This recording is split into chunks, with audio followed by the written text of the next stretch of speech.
Hello and welcome to Fire Breathing Kittens, a TTRPG podcast with a twist. Every episode is a different story with different characters and even a different system.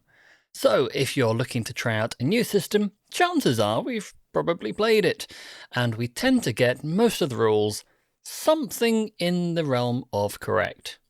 Hopefully. This week we are playing Dicing with Death, a TTRPG which is not out yet, so we're playtesting it. However, if you would like to help out with that playtest, the creator has generously said that you can email dicingwithdeathttRPG@gmail.com and they can send you all the important stuff. Dicing with Death is a fiction-first, dice-based TTRPG that exclusively uses D6s.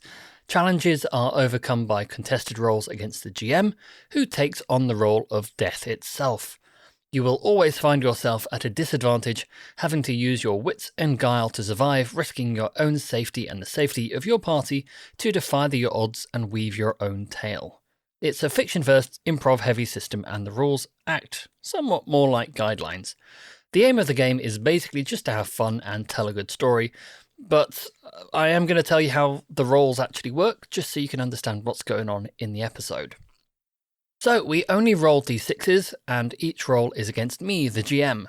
I say how many dice I'm going to roll, like 2d6, 3d6, what have you, and what will happen if the player wins, and what will happen if I win. The player will then try to negotiate some more dice for themselves to roll through different things we'll get onto a bit later on. Once we're all agreed on the dice and the consequences, we roll. So simply put, the highest single number wins. So if my highest roll is a 6 and theirs is a 5, I win and terrible things happen. If our highest roll is the same, we move on to the next highest. So if I roll a 5 and a 3, and the player rolls a 5 and a 5, they win, and then the consequences happen, and we move on with our lives. That's the important stuff. So we'll cover everything else as it happens, if it happens. But I think it's about time we introduced our characters for this episode, and they are Maeve. Bonjour, my name is Maeve. I am the fire genasi. I am 6 foot tall. I have flames for hair, and it changes depending on my temperament or whatever cool thing I've eaten that day. And then my skin looks like lava cooling and cracking all over. Think Moana. And I have pale blue eyes, and I am the pirate, so I wear piratey things. Next up, we have Demyan. Hello, my name is Demyan, and I am a short-stack human engineer. I am currently wearing my trusty pants with a lot of pockets for everything a mechanic might need ever, my combat boots, my sturdy jacket, and my head is shaved. And last up, we have Nugh. Nugh is a 6.5 foot tall, monstrous looking flesh golem with mismatched flesh sewn together and wears a brown suit stained with grave dirt. When he introduces himself, Nugh says, "Arr!" And I believe Nugh has 3 pre-programmed words per adventure. Do you want to share what those are, or do you want to keep it a secret until the time comes? Oh, I think they'll come out in play. Okay. So, this episode starts off, as many do, in the Fire Breathing Kittens Guild Hall. You're all, let's say, you sat round one of the sofas by the fire. You're just talking, or in Nugh's case, honking.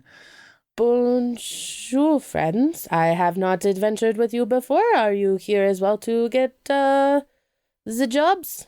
Nugh is actually playing a musical instrument during his downtime. What sort of musical instrument? It's some kind of stringed thing, a cross between a guitar and a ukulele with a few extra strings thrown on there because his hands are very large. Demyan sees you playing this instrument and joins you with some bucket which he uses as some sort of a drum and accompanies you. Excellent. We rock out together. Seeing this, Maeve runs quickly behind the bar and grabs a couple of spoons and starts playing spoons.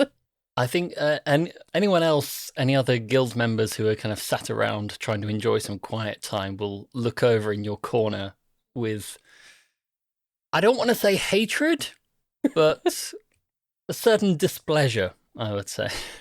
They look over and go, oh, come on, not again. I thought we got rid of the musicians. In between songs, Nugh winds up a couple of little mechanical toys that also contribute little musical accompaniment.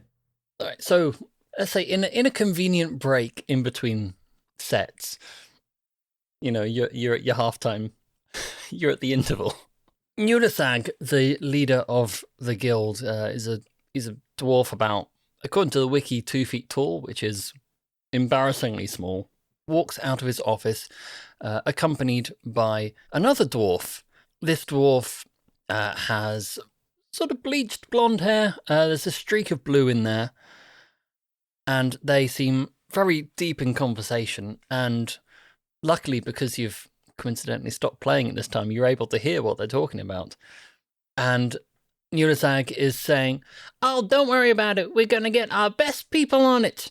Oh, look, here are my best people. These are definitely the best people in here at the moment, apart from all those people at the far end who are looking quite cross. Bonjour, how can we help? So the other dwarf, I think Nugh just goes back into his office to do various bits of paperwork and is never seen for the rest of the episode, hopefully. The other dwarf comes and sits down next to you and says, hi, my name... I haven't decided on the accent, by the way. It might change as we go. Probably will. But let's see what we settle on. Hi, my name is Dilapetus. I'm actually a friend of Nugh's. I don't know why he was so flippant about introducing. Maybe he's got stuff going on. I don't know. I'm a theatre producer at the LaRue Theatre down by the river. I'm assuming there's a river. I need a bit of help. The story is that we're putting on a performance of the newly rediscovered play by the master playwright Bartok Dubrov. It's called The Murder of Villa Laterre.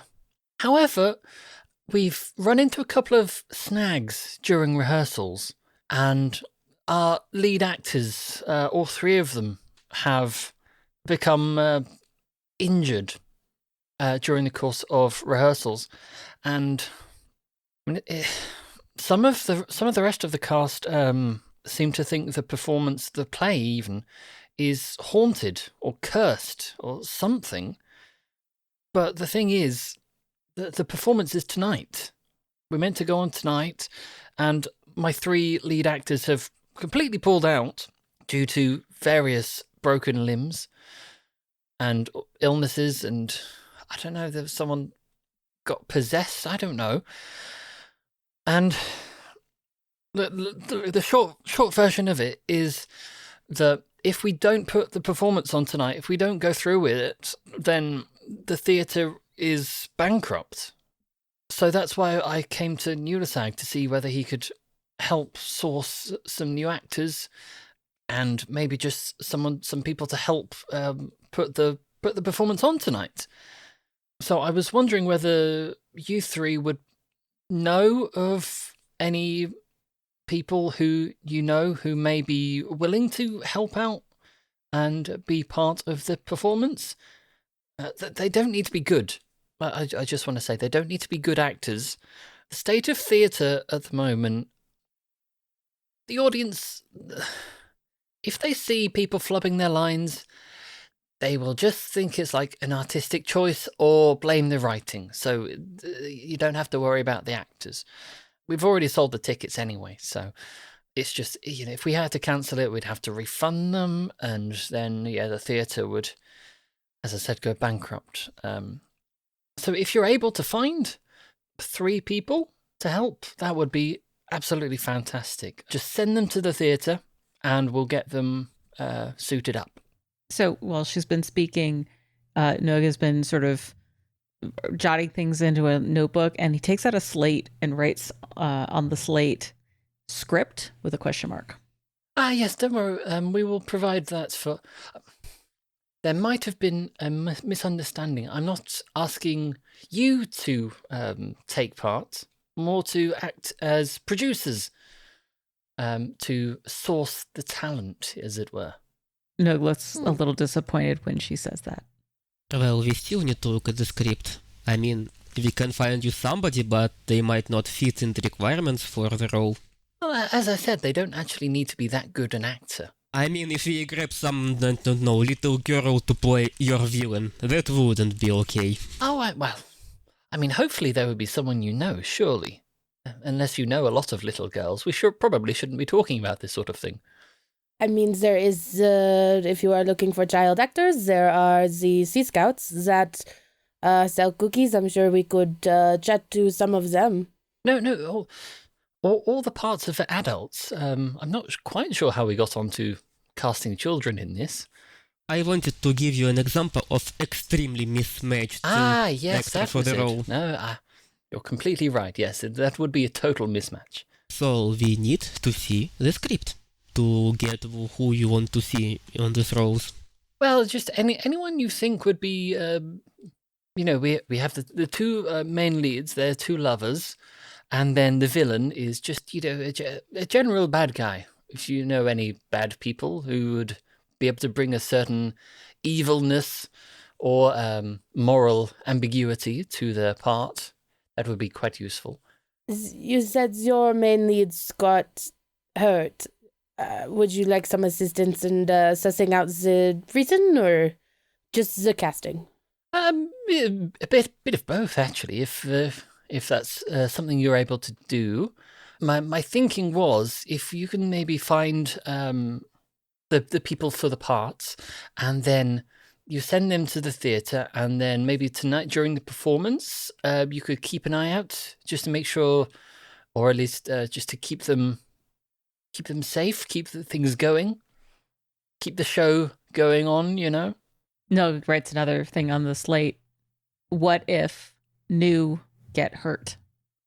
Well, at that point, I suppose if someone got hurt during the performance, then, at that stage, if one of you were willing to take the place at the very last minute, then you know the phrase, the show must go on. We've got to do whatever we can because, well, for artistic sake, and also we don't want to go bankrupt. Yes. Well, I think this step one is to either decide to go to the theater and investigate first, or go find the actors. What do you two think?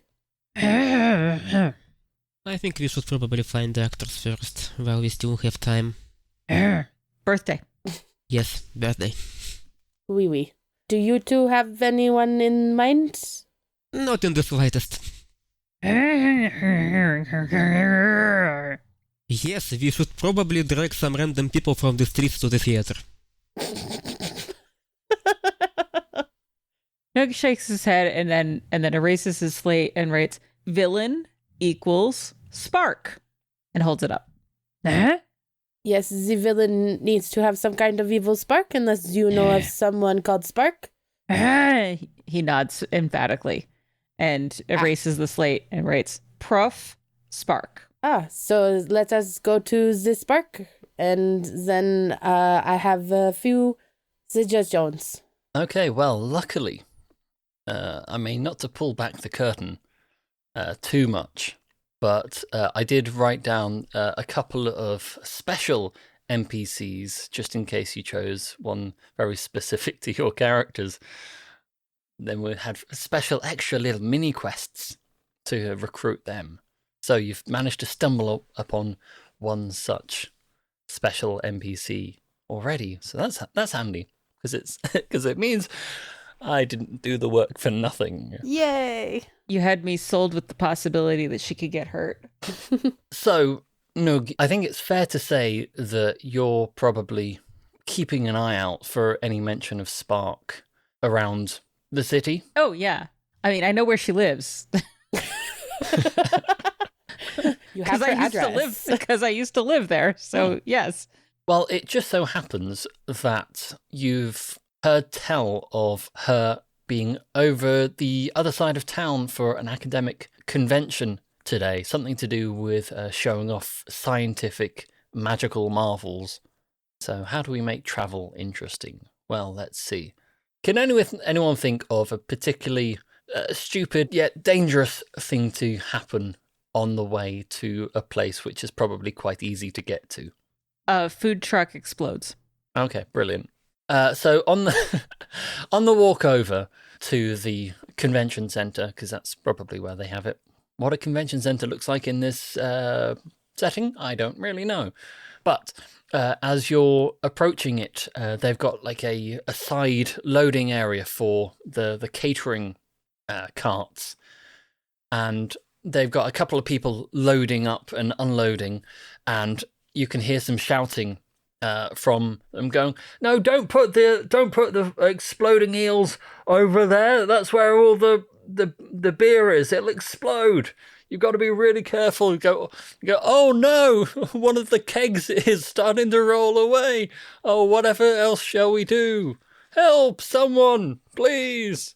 I'm incapable of assisting my own self-preservation." Maeve's already running. She's going. She's going to catch it. She's already on fire. She can't get more on fire. Oh, but well, I'm Maeve, this is the second time I think in these sessions where Yeah. you kind of act without thinking, which is very in character for you. But so okay, it's a very cheap way of introducing the concept of a challenge. So what we're going to do, Maeve, is instigate a challenge for you specifically, in that you're trying to stop this barrel before it, barrels into the vat of exploding eels. So I'm just going to roll 1d6 because it's pretty easy peasy, with the conditions that if you succeed, then you manage to stop it, pick it up, however you want to resolve it. If I win, then depending on how it works, either you'll kind of trip over and miss and it'll explode, or if it really goes funky wrong, then it will just barrel into you, and because you're quite flamey yourself, it will explode on you. Okay? Can I make a deal for 2 dice? Because one of my traits is brash, and she is definitely flying in there with no regard to anyone else. I would say running in there with absolutely no regard for health nor safety, while you're basically a fiery being running towards quite an explosive barrel, I wouldn't necessarily consider that a help in that situation. Sometimes she forgets she's on fire. It's a thing. So just one then? There are a couple of different ways. So you've got 2 traits because we're playing at level 2 at the moment. Mm-hmm. So depending on what your other one was, Intuitive. you might be able to... Intuitive. I don't know. Intuitive means you can suss out a situation quite quickly, right? She knows that she doesn't want the barrel to get to the eels. That's kind of intuitive. She quickly made a hop from, exploding eels, exploding barrel. Probably not a great idea. Yeah, okay. So in that sense, I would probably allow it. You're trying to act quickly rather than brashly, because time is of the essence. So in that situation, I would probably allow you an extra d6. So you're up to 2d6 now. If you're happy with that, then we can just roll and see how it goes. Yep, that works. All right. So you're going to roll 2. I'm going to roll 1. I'm not quite that. Could have been in 2 different ways. I rolled a 2 and a 1. Ooh, that's not good because I rolled. You can see that. I rolled a 4. 4. Maeve's gonna die today. Well, we'll see. So, I think for the sense of comedy, Maeve sees the barrel start rolling towards the exploding eels and then sprints towards it and tries to grab it, but her momentum just carries her too far, and she barrels into the barrel, which explodes prematurely, so no one else is injured. But Maeve, I will have you take 1 minor wound for the inconvenience. So out of curiosity, because this is a new chemical, do I turn into a different color? Yeah, so it will be some sort of... See, what booze do scientists have? Oh, quite... I want to say some... Maybe it's a barrel of like rubbing alcohol or cleaning alcohol. It's very high proof. So I'd say silver, maybe? Well, it sounds like fun. Sweet. Maeve kind of sits for a second, goes, ow, sees that she's a new color and goes, hey, look, I'm shiny. And you're very clean. And I smell like the alcohol. And this is kind of a natural state of being for me anyway. So a win is a win. I think the loaders would disagree. I mean, if you say so, it's a win. That's quite an optimistic way to look on things. During all of this, Nugh has actually stepped a few steps back, apparently a little afraid of fire. Aww. He's basically Frankenstein's monster. Of course he's afraid of fire. Probably pitchforks, too. Buddy. Out of interest, what is it like hanging out with basically a fire person? I would say that they're not terribly close. I would say that Nugh probably keeps about a 3-foot personal space with her. She hasn't set anything around him on fire before, so it's never really been overly triggered because, like, okay, that's part of her, right? But yeah, I think he probably keeps a healthy, very respectful distance. But the explosion is a little frightening. Startling, one might say. Naturally.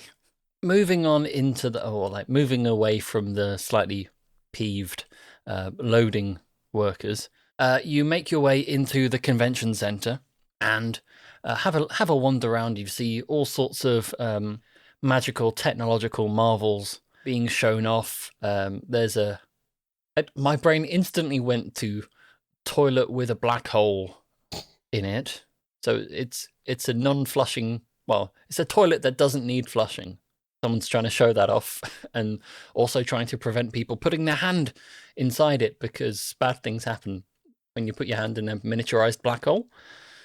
Let's see, what else can we have? Maybe a treadmill with different terrains. So you can pick your terrain, whether it's grass or rocks or ice, if you're that way inclined. So you can... flip a couple of levers and start running on different grounds. I'm just setting the scene. Are there any cool hats? Oh, well, yeah, sure, why not? What sort of person would I be if I said no to a cool hat? There are hats which... It's probably not a cool hat, but is, like propeller hats? They've got those, but they actually let you fly. That is a cool hat. But only really up and down at the moment. So it's more of a hover hat, which is not especially useful, I guess, unless you're mopping the floor. Come on, you can think of a cooler hat than that. The beer caps one, but with freezer included. So, like one of those hats which hold beer cans, but it kind of keeps them cool the entire time. The downside is that the freezer is quite heavy. Nugh, where do you think we will find the person? Lead the way. You know this person the best. So Nugh scans the area and is looking for either some section or area that deals in flesh sculpting, basically. So necromancy, advanced healing techniques, etc. Or something that deals in like automatons. You wander around kind of looking for those specific words, and you eventually see quite a large sign at the back of the room promising magical advancements in anti-death. Nugh points there. Let me just pull up Professor Spark's wiki so I can describe. So you make your way over to that area, and you see two large cylinders stood next to each other. One of them has the door open and someone with their head stuck in, apparently, trying to tweak something, and you can hear quite a lot of grumbling and rather annoyed noises. And when this person pulls their head out, it is Professor Spark, who is a middle-aged human lady, 5'6", black hair, pale skin, grey eyes, wearing a lab coat, also accompanied by a sand golem. So kind of similar to Nugh, but coarse and rough and irritating. Nugh hangs back. He's gonna let his friends do the talking here, because, you know. Do you need some help with that? Demyan points at the cylinder. Oh, hello. Yeah, actually, yeah. Hello again, Nugh. Not pleased to see me, are we? Maeve wants to punch this person so bad. We've been here before, haven't we? Maeve is holding on by a thread. Like her hand is on her sword. And she is just going to let her companions do the talking. But yeah, I actually could do with a bit of help. I don't suppose any of you have got any experience with mystical, magical, marvelous machinery. Sorry, I'm trying to use the word M quite a lot today. Well, I have some experience with engines. Oh yeah, I think that'll probably work. And you've got quite small hands, which are very useful. Like my hands, as you can see, are quite large. Thank you, I guess. The issue is, this as you can see, this is my anti-death chamber. One of the collimators has come out of alignment, and I just need someone with some strong but small fingers just to try and get it back in place. I would try and use Sandy here, but she's rather, well, the sand gets everywhere. You don't want that in a delicate machinery, do you? Yes, it's coarse, rough, irritating, whatever. Ah, you understand, yes. Okay, let me see the problem myself. Trust me, I'm an engineer. All right, so it is time for another challenge. So, Demyan, your challenge is to try and get this collimator back in place. It's basically just a thing which lines up all the beams to be pointing in the right direction. Okay, so I'm going to be rolling 2d6. You will start, as always, at 1d6. Do you have any traits which would be particularly helpful? I know you have a background in engineering, as we've already discussed, so if you want, you can have an extra d6 straight off the bat for that one, so you can start at 2. Okay, let's negotiate. Mm-hmm. I am an engineer, that's plus 1d6, so Yeah. that's 2d6s. I'm crafty and I am resourceful. I think I could get at least 1d6 for those traits. Yeah, I reckon so. So let's go for the crafty option. So yeah, I will 100% give you an extra d6, so you can go up to 3d6 for this. And I have a toolbox on me, so can I use it to my advantage? Toolbox. You know what? You can go up to 4. Ooh, dice gods. So it's a 6, a 5, a 3, and a 1. Okay, so, well, the important thing is you're looking at a 6 because that's your highest. My highest is a 5. So, you get your toolbox out, you peel apart the panel, and you find the exact tiny, because it's a very small little collimator. It's only one of about 10, and they all look pretty much identical. But with your trained eye, you manage to pick out the one which is slightly askew. It's only about 2 or 3 degrees off center, but you manage to like tweak it back so they're all pointing exactly the same direction. And you close it up and you tap on it and you're like, yep, that's functional. Spark says, oh, thank you very much. That was incredibly quick. Not sure what I'm going to do with the rest of the day. I don't suppose anyone fancies testing out the anti-death machine. Ooh, that sounds so deadly. Well, no, the opposite is an anti-death machine. Well, I guess it's only fair that I test it. If I messed up, that would show up really quickly, yes? It certainly would, yes. Okay, but on one condition. If I do this, if I help you with this, you help us with something of ours. Ah, yes, what did you have in mind? Have you ever considered yourself as an actress? Well, I do like to monologue. Perfect, we have a role for you. Oh, the rest of my day was going to be sorting this out, and you appear to have fixed it for me, so I guess my afternoon is free. Okay, so Tonight you're playing in whatever the theater has to show.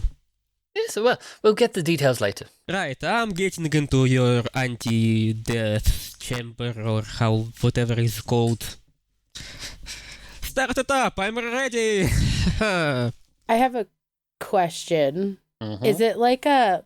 I don't have a good analogy, but is it like enclosed around so we can't see Demyan? Is that what this machine looks like?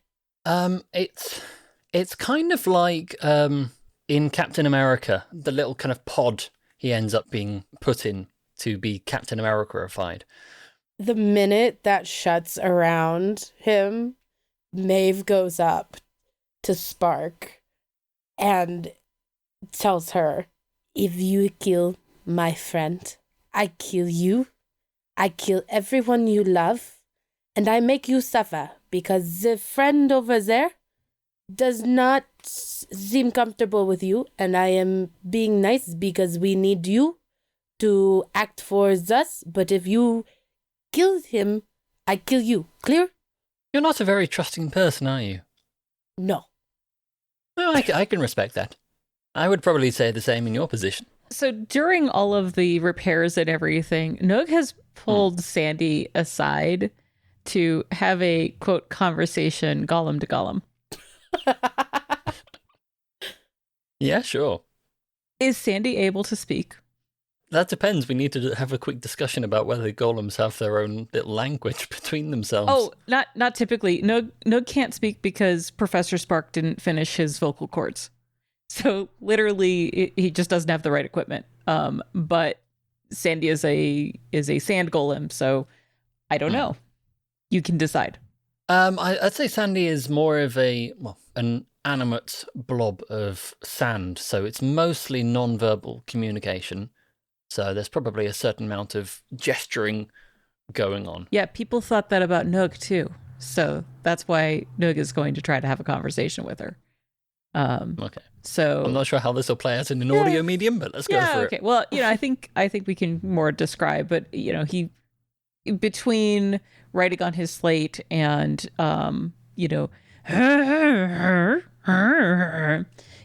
and sort of tone of voice is very important in Nugh's communication style. Does Sandy seem to have free will?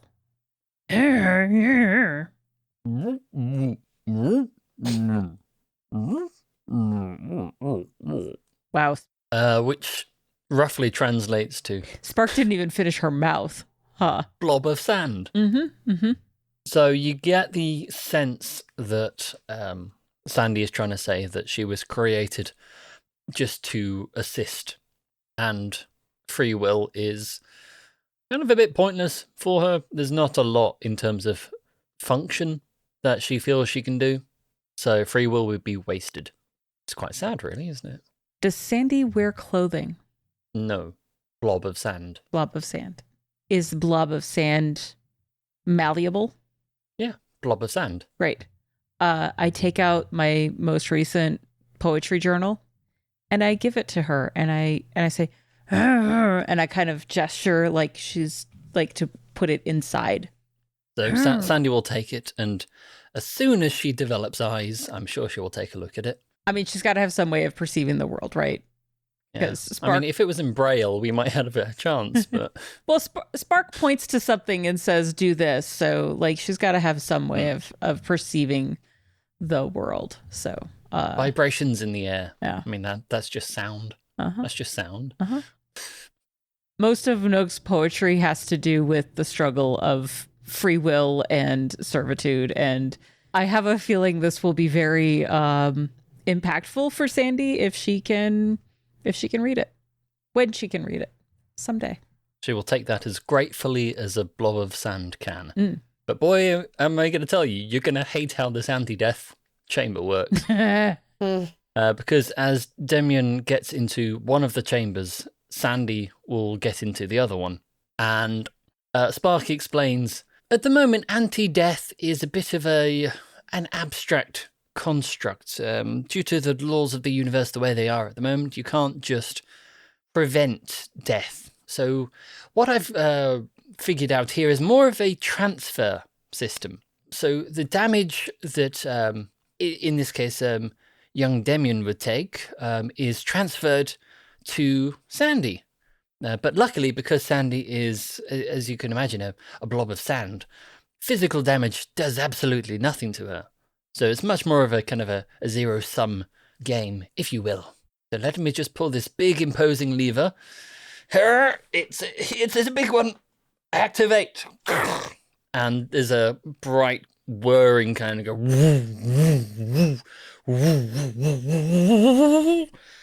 And then maybe let's put in a flash of lightning. Why not? Choose theatrical. And then there's a flash of lightning, and both pods open back up again with all sorts of smoke and dramatic. And there's like a fanfare going. And then, Demyan, you feel as if your skin has been covered in kind of a rubbery substance. You can't see anything on there. It just feels like you've got an extra layer over your entire being. I think I now understand what happens inside of the engine. That was an unforgettable experience.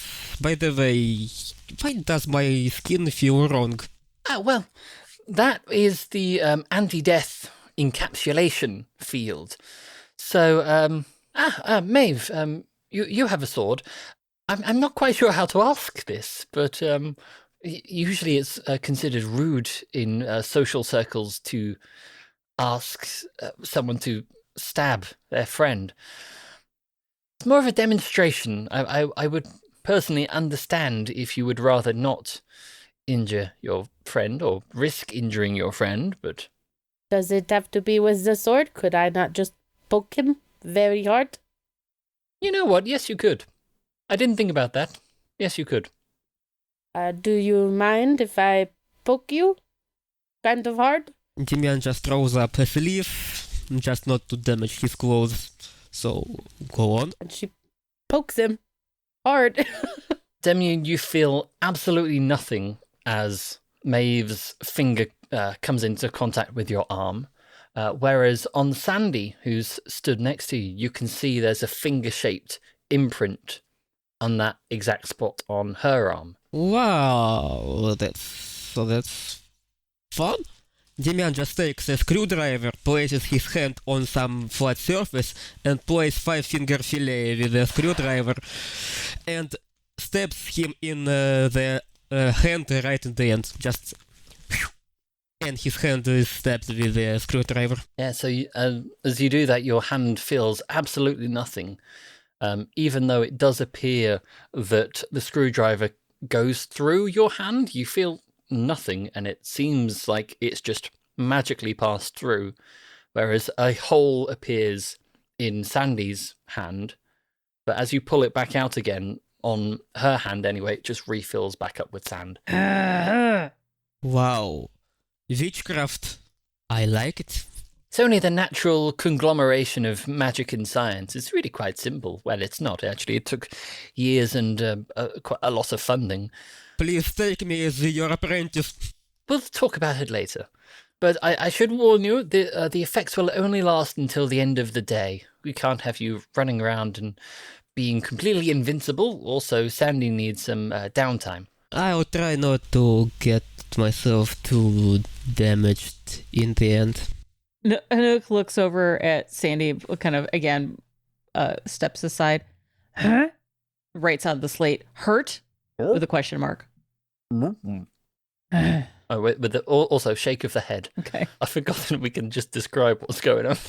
Yes, body language, also very important. Yeah. Body language is the only language when you're a mound of sand, apparently. Nugh nods. So how does this... I just go to the theatre and they'll sort me out? Yes, just tell them we sent you for the play. Excellent. Come along, Sandy. Let's go to the theatre. Wait, please. One last question. If you stab Sandy, does it happen vice versa? Or... No, it shouldn't do. I'll trust you on that, master. I gently poke Sandy. Huh? I look at Demyan. Only Sandy gets poked. Demyan is absolutely fine. I'm fine. So Professor Spark and Sandy both head off to the theatre. So you've successfully recruited your villain for the piece. So now you just have to recruit each of the two lovers. I happen to know of some of the most dramatic elves in the realm, and at least one of them will probably act in the show. We just might have to tell the teensy-weensy little lies that it is for a very famous show. But they are, how do you say it, very driven by the ego. Like proper actors. I would like to go to the kingdom of... Did I even name it? I don't think I did. Of Sundew Goldleaf and Echo Woodwhite. Okay, is that an easy commute? Well, it's the realm of the Fae, so it depends on how we want to try to get there. We've portaled there, we've transported there, we've been drugged there against our will, so she would like to try to find a portal at some point, preferably. Okay, so how about we say that there's a forest just outside of town, and there are some fairy rings growing from mushrooms on the ground, and you can see that there are some smaller fairies maybe in a spring quite close by. So Maeve has a shiny silver flask, and the notes on it are haunted, ? So she's not sure if it's haunted or not.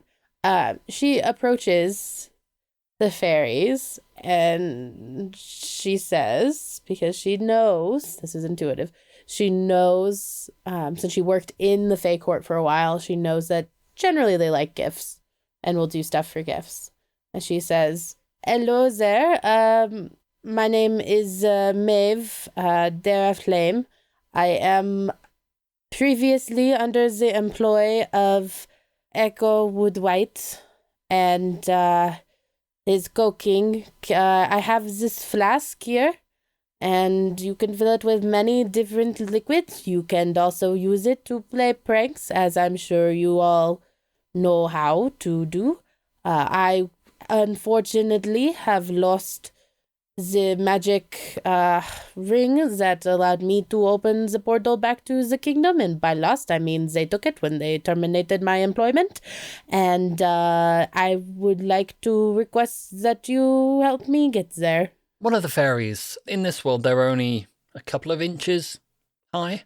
They fly over to you and they've got little wings flapping back and forth like a hummingbird. They give off a faint kind of greenish glow, which can usually be mistaken for fireflies, especially in the evening.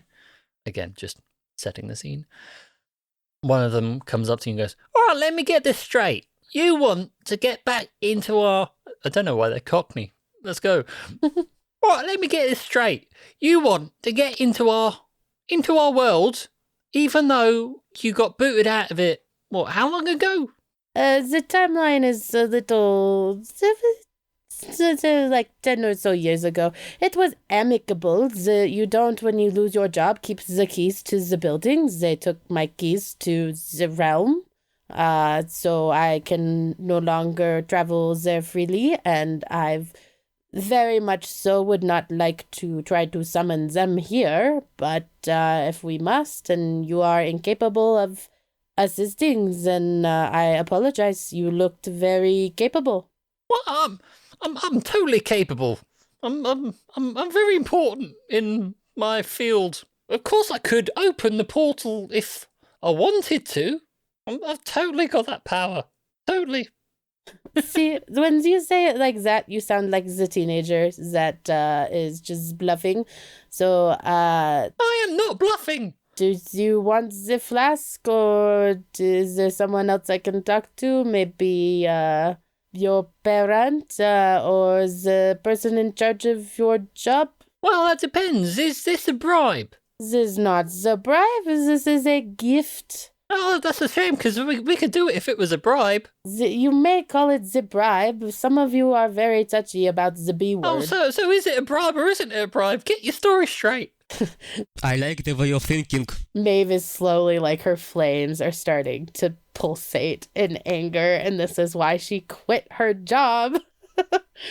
And she is like, listen here, you little fairy. This could be a bribe, this could be a gift, whatever you need to call it so you can sleep at night. Just open this stupid portal. Look, friend, this is not a bribe. Wink, wink. This is not a bribe, definitely. Wink, wink, wink. See, why couldn't you just send this guy to do the negotiating? He knows what he's doing. Because kings can be a little temperamental, and I was not prefer to be struck down by them myself first than my friends. I can see why you lost your job. Okay, you take this gift, which is completely not a bribe. Definitely, most definitely not a bribe. And you close your eyes when you walk through that portal. Yeah, well, I do certainly seem to remember. Maybe someone just left the portal open. And they do a little bit of a magic-y hand waving and some chanting. Oh, would you look at that? Someone left the portal open. Oh, how silly of them. I will just go and make sure that I can close it again. Oh, is that the time? Let me just... Guys, it's poker time. Let's go. And they all clear off for a bit. Maeve rolls her eyes and heads to the portal. That's how we do things in 39 Sardam. Nugh follows the rest of the group in, kind of looking weirdly at the fairies as they're going off to play poker. All right, so the land of the Fae. What does this tend to look like? You're much more of an expert than I am. If the portal takes us directly to their kingdom, it looks like a bunch of aspen trees and pine trees all woven together into like a great hall-esque with grass laid out to their thrones. And depending on the day, one or both kings are there.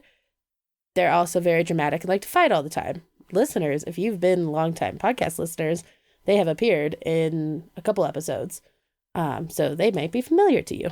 Booting up wiki. Such episodes as I'm Afraid Not.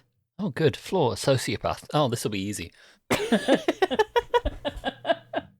Okay, so you make your way into the land of the Fae. Maeve, you just lead your companions because you know where you're going. You've been there many, many times. I mean, are you trying to avoid notice, or are you just going through the front door? Oh, she's just marching in. If we learned anything from the fairies at the pond, they respect forthrightness. She's marching in because she's like, either they're in a really good mood or they're in a really bad mood. Either way, just get this over with. You enter the throne room. Both kings are there. They've got, their court hanging around. But they're not, at the moment, like, passing judgment on anyone. They're just kind of quite loudly chatting to each other. When I say chatting, I mean bickering. One of them is going, well, I wouldn't have to invite the the hawk delegation if you didn't leave the magical fire going in the pit of, I don't know. Yeah, the pit of I don't know. Well, I didn't leave the fire going in the pit of I don't know because I was out that day at the theatre, if you remember. Well, that's not how I remember it. Well, how you remember it is completely screwed up, isn't it? What? Maeve kind of tuts and goes, hello, your highnesses. I have a proposition for you that will bring you great fame. Didn't we fire you? Yes, you fired me when I accidentally set visiting king on fire. I have much more control now, and will not be doing that exactly. But I have an opportunity for some performance, and I remembered that you are very loving of the performing arts and may enjoy some time in the limelight, at least one of you. The one who was talking about going to the theatre. So we've got Sunju and Echo I'm correct in saying that. Yup. It will have been, let's say it was Echo that was off at the theatre when the pit was on fire. I'm sure they're related in some way. Well, of course, you know I'm a fan of the theatre. I've been to the theatre every night for the last 1,500 years. Boy, I hope no one's mentioned any age on the wiki page. No, we're fine. Yes, you have gone to the theater every night, and then she catches herself and is like, okay, no, not now. Meanwhile, Sunju was like, you said you were visiting your mother. I was raised by the theatre. It's a figure of speech. Echo, there is the main leading role and the theater topside. Side, I forget what direction we traveled to get to this Fey realm. It has been so long. Topside, and they need a leading man who can be the half of the romantic couple that is the central to the story. So you will get big name in all the lights and all the applause, and everyone will love you forevermore and whatnot. Well, I think everyone loves me forever, whatever, anyway. And you just hear a scoff from the side. If only. Don't look at me like that. Well, yes, I've always seen myself as quite the leading man. Do you know the name of the play at all? It is called The Murder of Villa Eter by Barbek Zebrov. Recently discovered, has not been performed. Well, you may have seen it performed. Since it has been rediscovered, so perhaps you know the role? I've heard of that play. It's quite infamous, actually. It's less so that it's not been performed. It's that all copies of the play were destroyed before it could be performed. So it's rather a miracle it's managed to be rediscovered. And yes, I would gladly be in the original cast, as it were. Perfect. And then Sunju's like, what about me? I mean, there is another role, but also you could just observe Echo in his natural habitat and show your appreciation and be the man he plays to in the audience. Or you could play the other half of the romantic role, if you so choose. It is, we are just supplying the actors. The director has the final say. Why wouldn't I be very good? Do you not think I'd be good? Well, your penchant for the theatrics lie in more of a I hate you, please go and die sort of phrasing. That's what I tend to hear anyway. Well, I wouldn't have to be that theatrical if you actually did what you said you were going to do.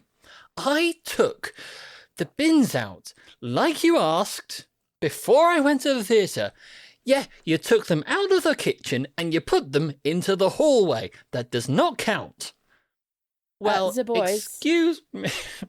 Feel free to interrupt. Boys, this is all great and all.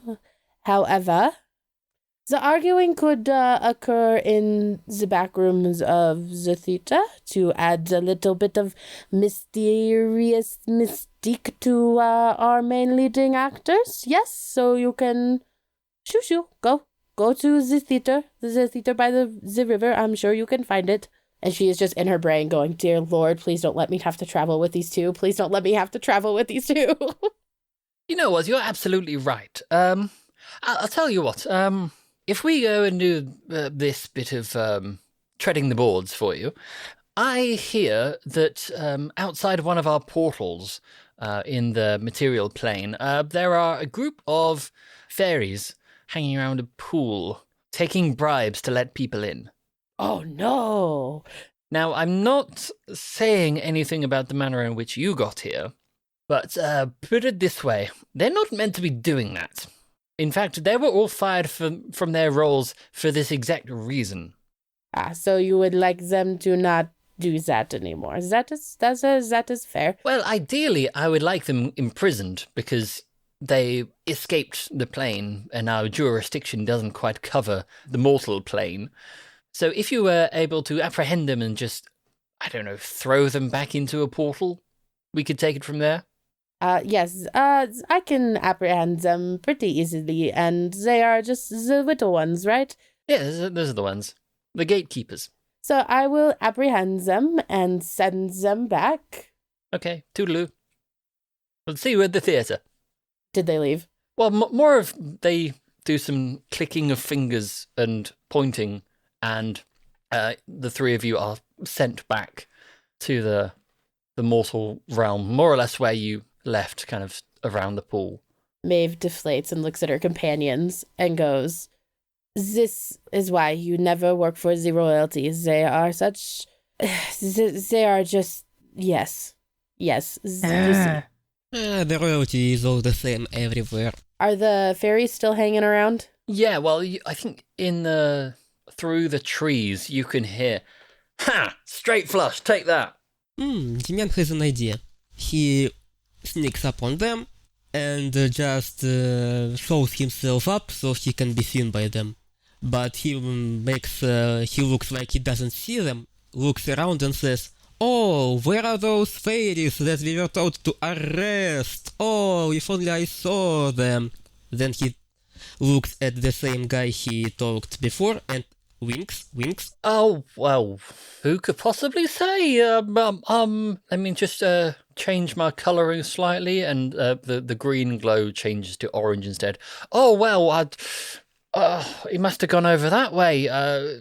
Your officership, he's totally gone. Yes, totally gone. And he just shows him his open arm, expecting something to be put in there. Wink. I gotcha. Let's see what we got. No, you finished your drink. I'll tell you what.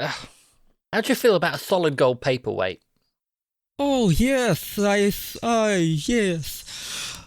I think I've lost them. A gold paperweight suddenly fell on my face, on my eyes, and I blinked, and when I opened my eyes, they were gone. Oh no, what should I do? So, Nugh is actually pretty insightful.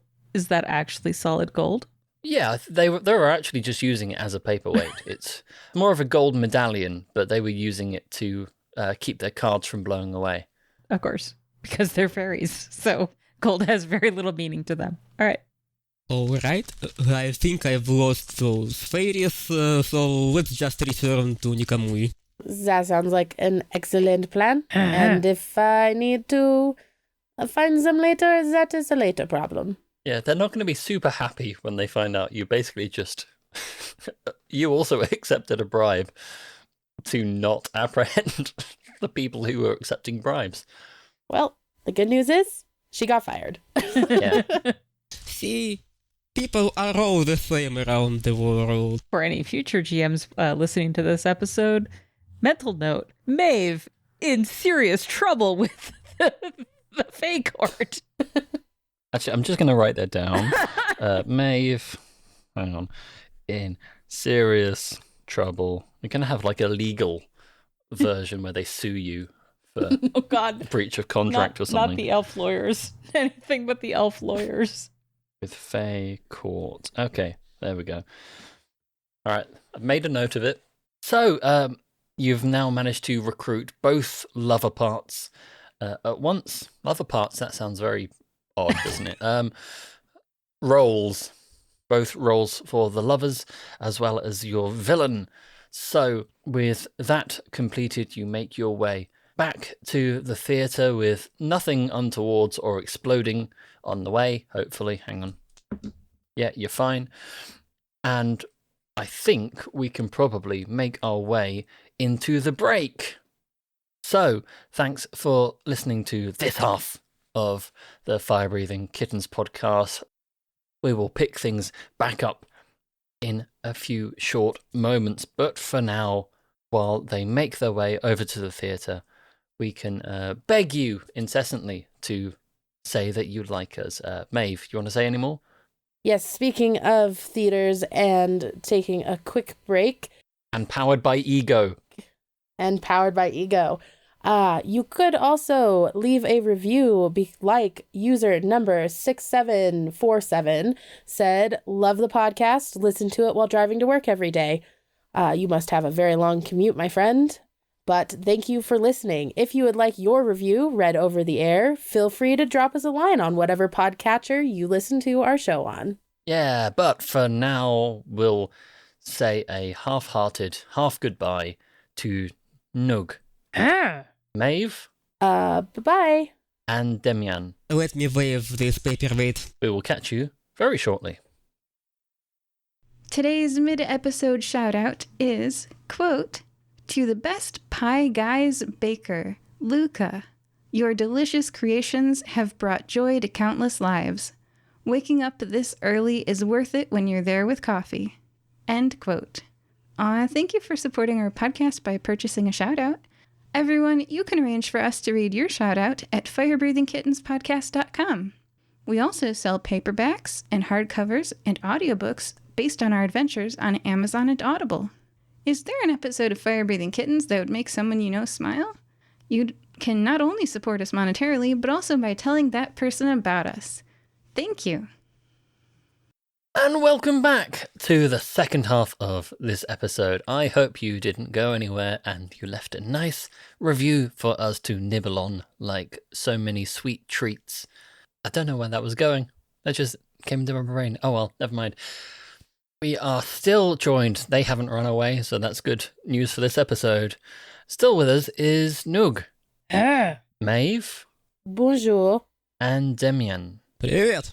So, the group, who knows? The party has been recruited to do some recruiting of their own because they met a theatre producer who is trying to put on a show that has recently lost their lead actors. So simply asked our fire-breathing kittens to replace them because the previous ones got injured in horrible, horrible ways, which we won't go into right now. So they've managed to get a hold of Professor Spark, who Nugh knows and is not particularly fond of.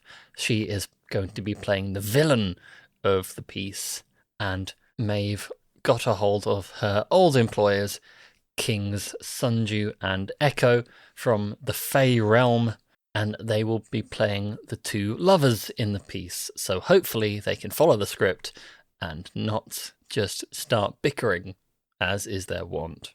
So that's more or less the important information. If you listen to the full first half, which is, I assume, how you got to this point, then you probably know just about what's been going on, hopefully.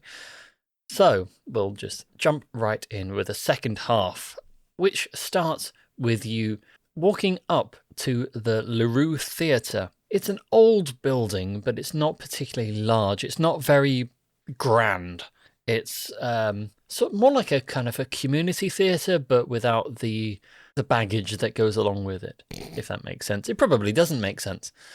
Yeah, it's quite an old building. It smells quite musty. You can imagine there are going to be some like red kind of velvety seats, which are also quite itchy to sit in. If you've got any bit of exposed skin on the back, put it this way, there's a lot of dust around the place. As you go through the front doors, you're greeted by Dai again, the blonde dwarf who gave you your quest to begin with.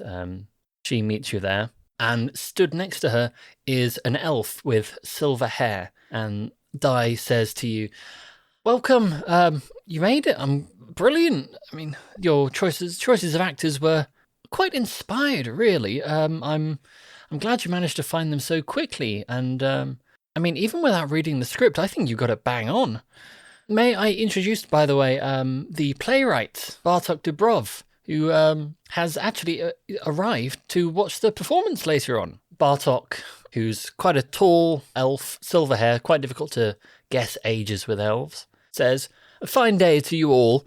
It's a great pleasure to meet you. I've come down to watch the performance. I was rather surprised to get an invitation, to be perfectly honest. I, along with the rest of the world, thought that this play had been wiped off the map, as it were, some years ago. A terrible fire." Nugh steps forward and holds his hand out and says, "Funny."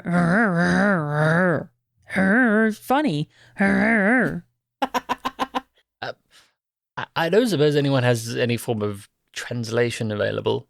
I understood funny. Indeed, my friend. Anyone?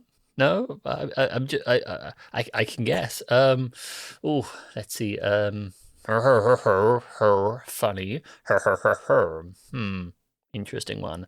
Yes, we had a blast looking for the actors for your show. Could you tell me about this fire that destroyed all the copies? It happened many, many years ago. I was out at the time, luckily. It was at the storage warehouse where I keep, I should say where I kept my unfinished works and that play as well. But no one ever caught the person responsible, funnily enough. It's one of those things, I guess. Do you have many enemies? Maybe some haters? Some critics? Well, everyone has critics, my friend. If you don't, you're not doing your job right. Okay, who wanted to storage your shed with all your plays? Any ideas? Half a dozen ideas. This could have been my publisher, my mother, my father, my brother, my sister, my other sister, my other sister. I could go on. Your family is not supportive of your creative endeavors? Well, you could say that. They took a different path, let's say. But no, I was rather the white sheep of the family. But I've moved on past petty fires. Fire is not, like, Maeve is affronted.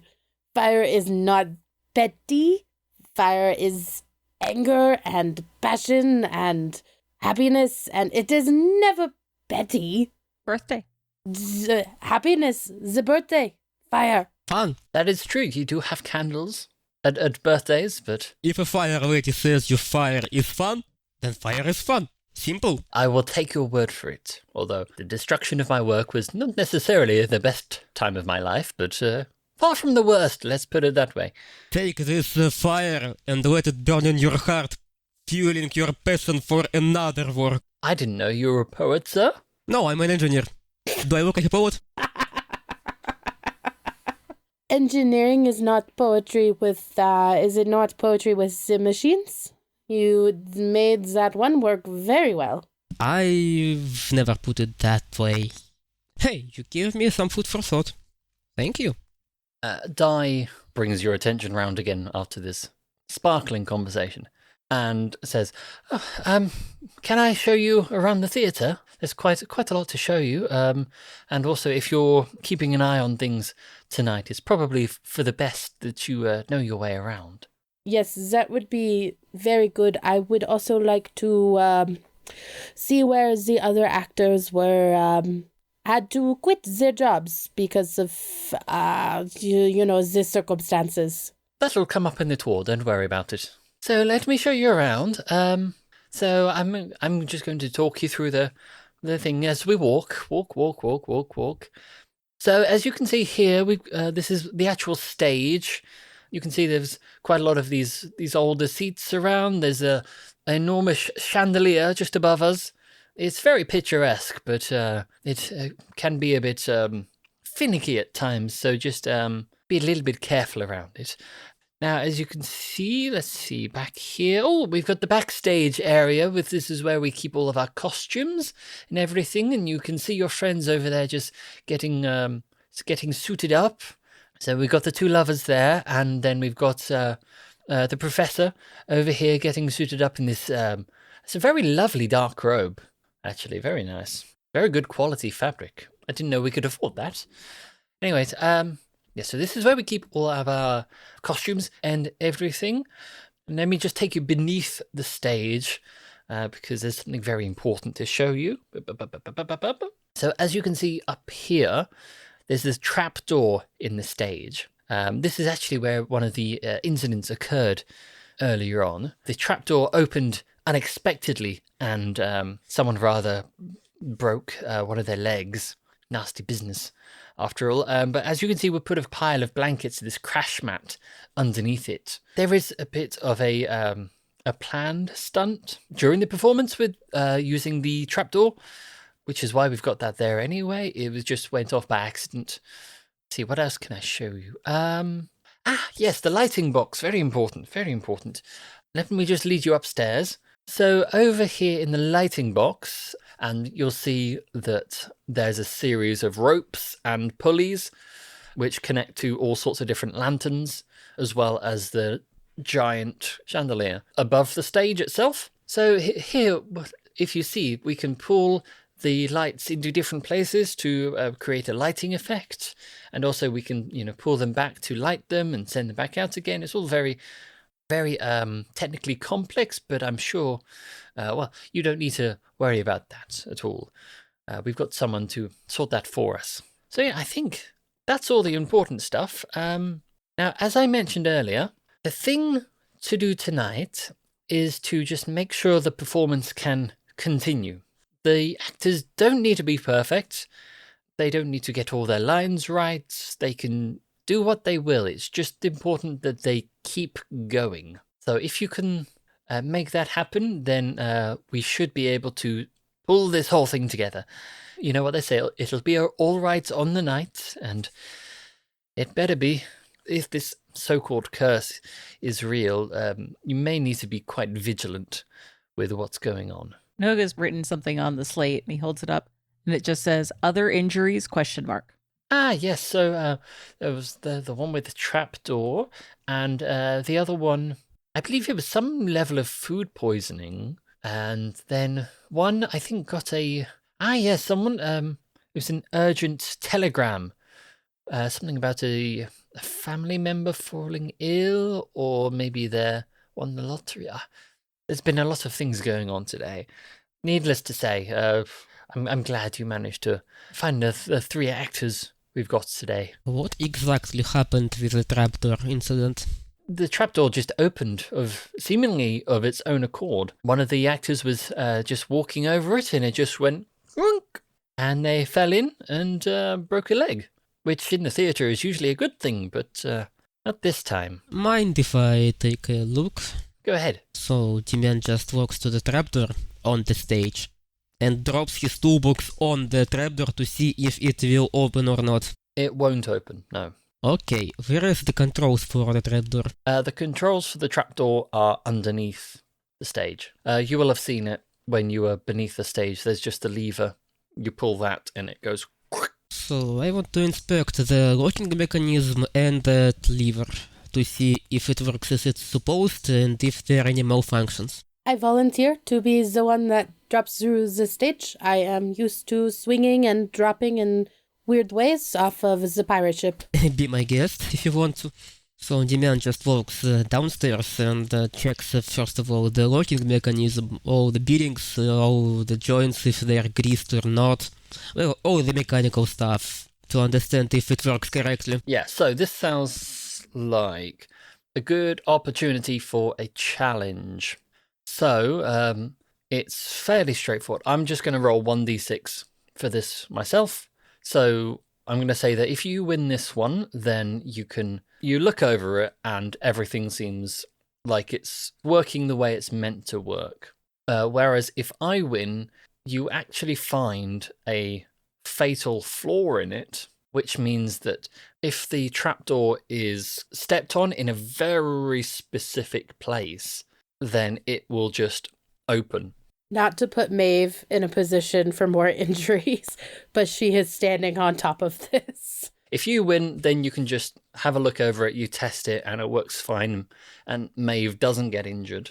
Okay, so I roll all the same. Engineer background, crafty, and my toolbox. Yeah, okay, so we'll put those together and get, because it's more or less the same as what you did earlier on.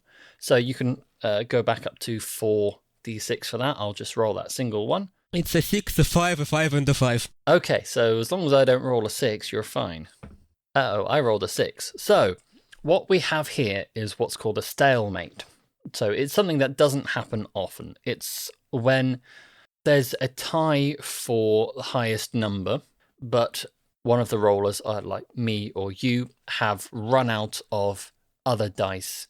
So, like, for example, if I was rolling 2d6 and I rolled a 6 and a 4 and you got a 6 and a 5, then you would win. But because I only had the 1d6, I can't go any further.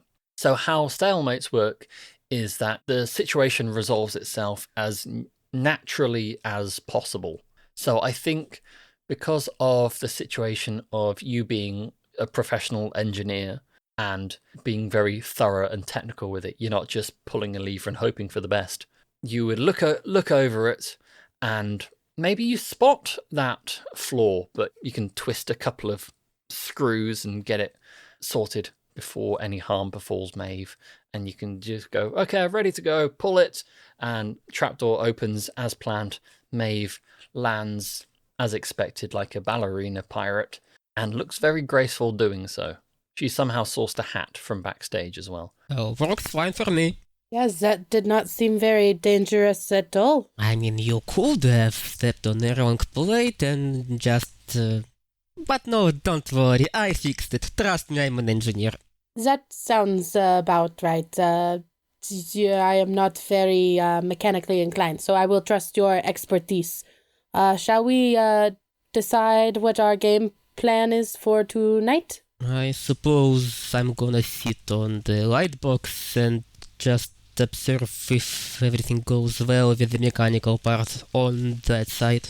Maeve calls up to Nugh, who I'm hoping is still standing close to the hole of the stage. Yeah, I mean, like about 4 feet away from where you were, because, you're still flames. So Yeah. Hey Nugh, can you stand on a certain tile on the trapdoor when I close it? We need to check it again. So Demyan pushes the lever back, the trapdoor closes, and Demyan just knocks on the exact spot where to stand for Nugh.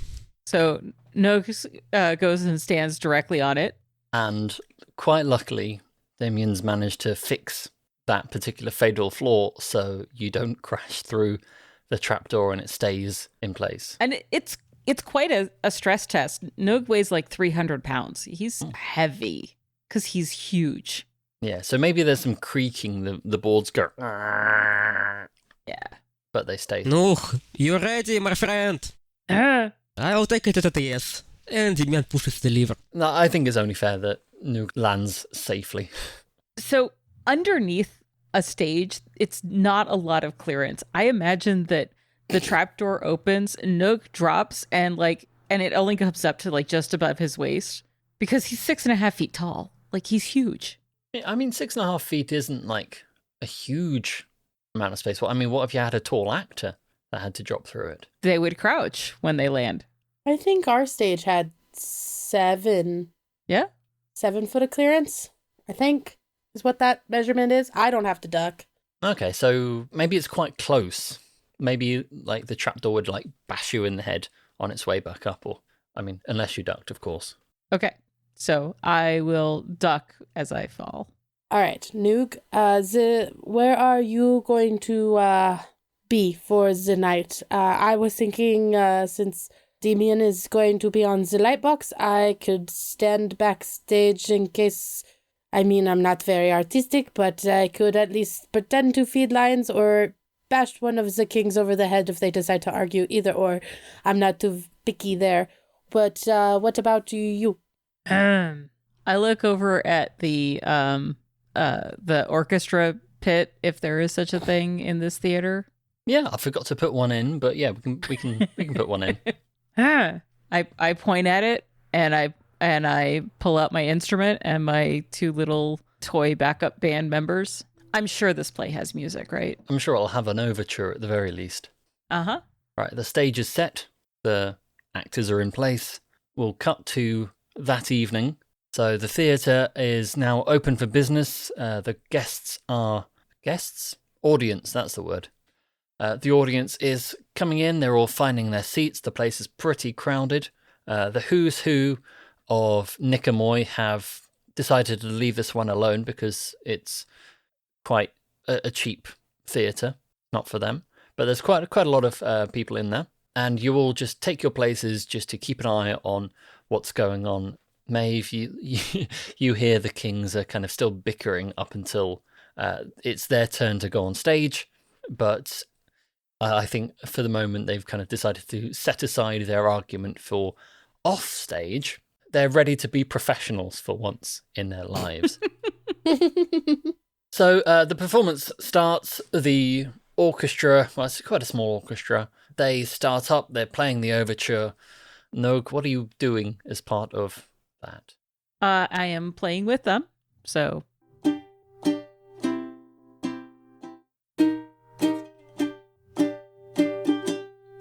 And I'm musical interlude.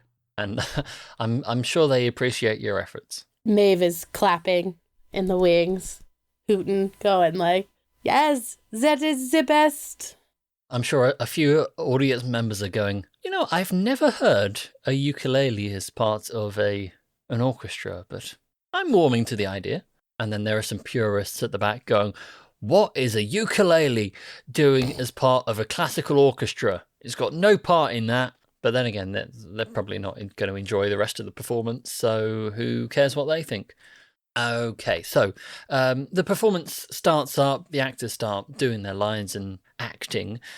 However, partway through, Maeve, you're probably the closest one to see this because you are actually backstage. There is a moment where King Sunju is doing one of the lines, but rather unexpectedly, he clasps a hand to his neck as though something has happened, and fiddles around briefly and then pulls out and looks at what seems to be quite a small blow dart. And he looks at it and then starts kind of wobbling around and kind of feeling a bit woozy.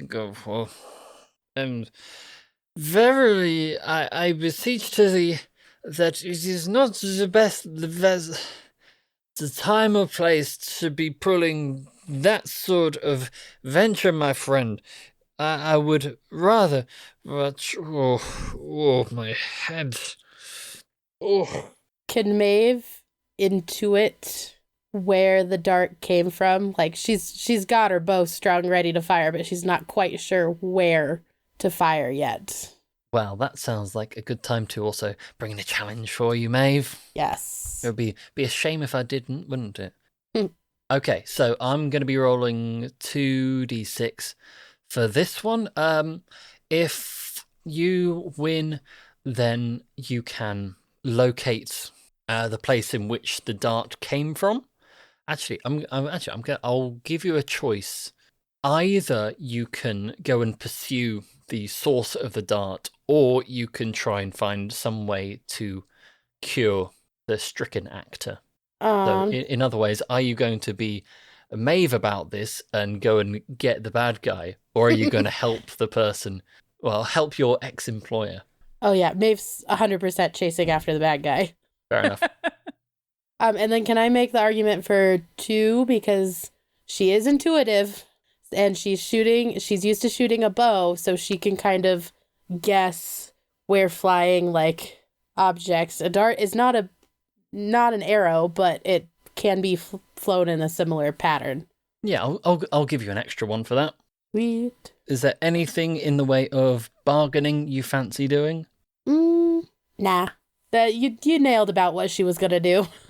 Fair enough. 2d6 each. Ready to go? Get that Foley in there. I rolled a 5 and a 2. I've got some good news for you. I rolled 2 1s. Yes! So, with one of the kings flopping around and kind of getting woozier and woozier by the second, you take a look up into one of the viewing boxes and you can see a shadowy figure starting to leave that box through the door up in the circle. You can see a flash of a let's call it a silver blowpipe because it'll reflect. A wooden one wouldn't. That wouldn't be theatrical enough. Can she fire an arrow towards the box to try to, like, pin him to the wall? Like, she will pop on stage to do this, which means she's gonna have to improv some lines, but it'll be fine. Yeah, go for it. Instead of a regular challenge, I'm just going to ask you to make an attack roll. Okay. And her bow, for our listeners, has 2d6 in that. And then for defense, I'm going to also roll 2d6. So, if we were in actual combat, I'd give you the whole spiel about how it works. But basically, the attackers roll their attack dice, the defenders roll their defense dice, and the rolls are resolved in the exact same way as challenges. So highest single value wins. So we'll just roll both of those now. Ooh, ho, ho, ho, ho, ho. Okay. Oh no. That's a good sign. I rolled a 1 and a 2. Oof. I rolled a 6 and a 1. Oh, So ouch. got both ends of that.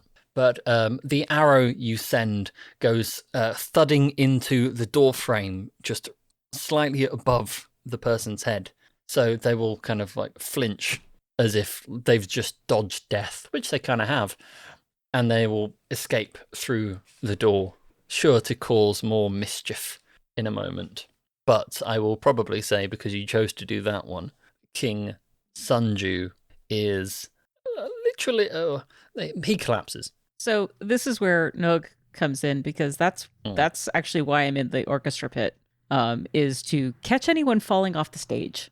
So does he collapse just on stage, or does he fall off? Let's see. Well, normally I would say it would just collapse on stage, but that's not dramatic enough.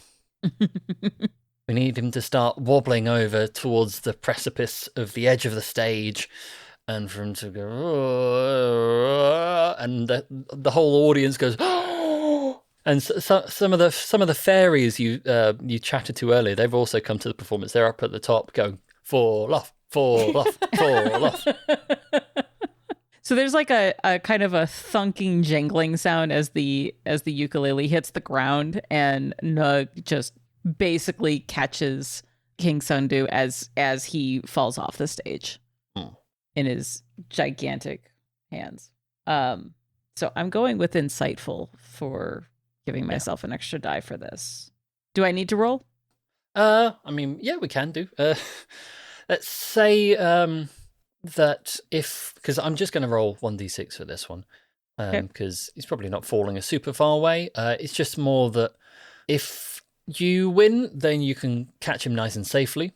If I win, you slightly misjudge things, and he'll fall through a kettle drum. I like this. All right. All Not super high stakes, but mostly I'm just saving face for him then. Yeah, pretty much. It's just dignity. Okay. I rolled a 6 and a 3. I rolled a 2, so you managed to catch him safely and then deposit him wherever you choose. So I don't have beef with him, unlike other people in this party, so I, set him down very gently in an orchestra chair, probably the chair that I was occupying, and let him kind of snooze it off a bit. Probably for the best. Maeve calls out because she's on the stage after she just shot the arrow. She goes, "Oh, what is this? I have transformed. I am in the new form, and it would be so sweet to see the light chasing the darkness. And then our love shall be forevermore, the light chasing the darkness." And she's trying to get Demyan to chase after the person she just fired an arrow at because he's on the light box. Demyan gets drunk and pulls one of the chandeliers, so it goes across all the way across the scene from one end to another. Oh, so are you trying to kind of light up? No, I'm just moving chandelier from one part from the scene to another. Oh, okay. So the light chases away the darkness. Okay. I get you. We're misunderstanding. All right, so Maeve, I've got a big question for you. Mm-hmm. Are you planning on trying to replace King Sunju in his part of the play? She is attempting to, while also ad-libbing lines to get off the stage as fast as possible to chase the person who's trying to make this stop. Well, I think understandably King Echo is quite...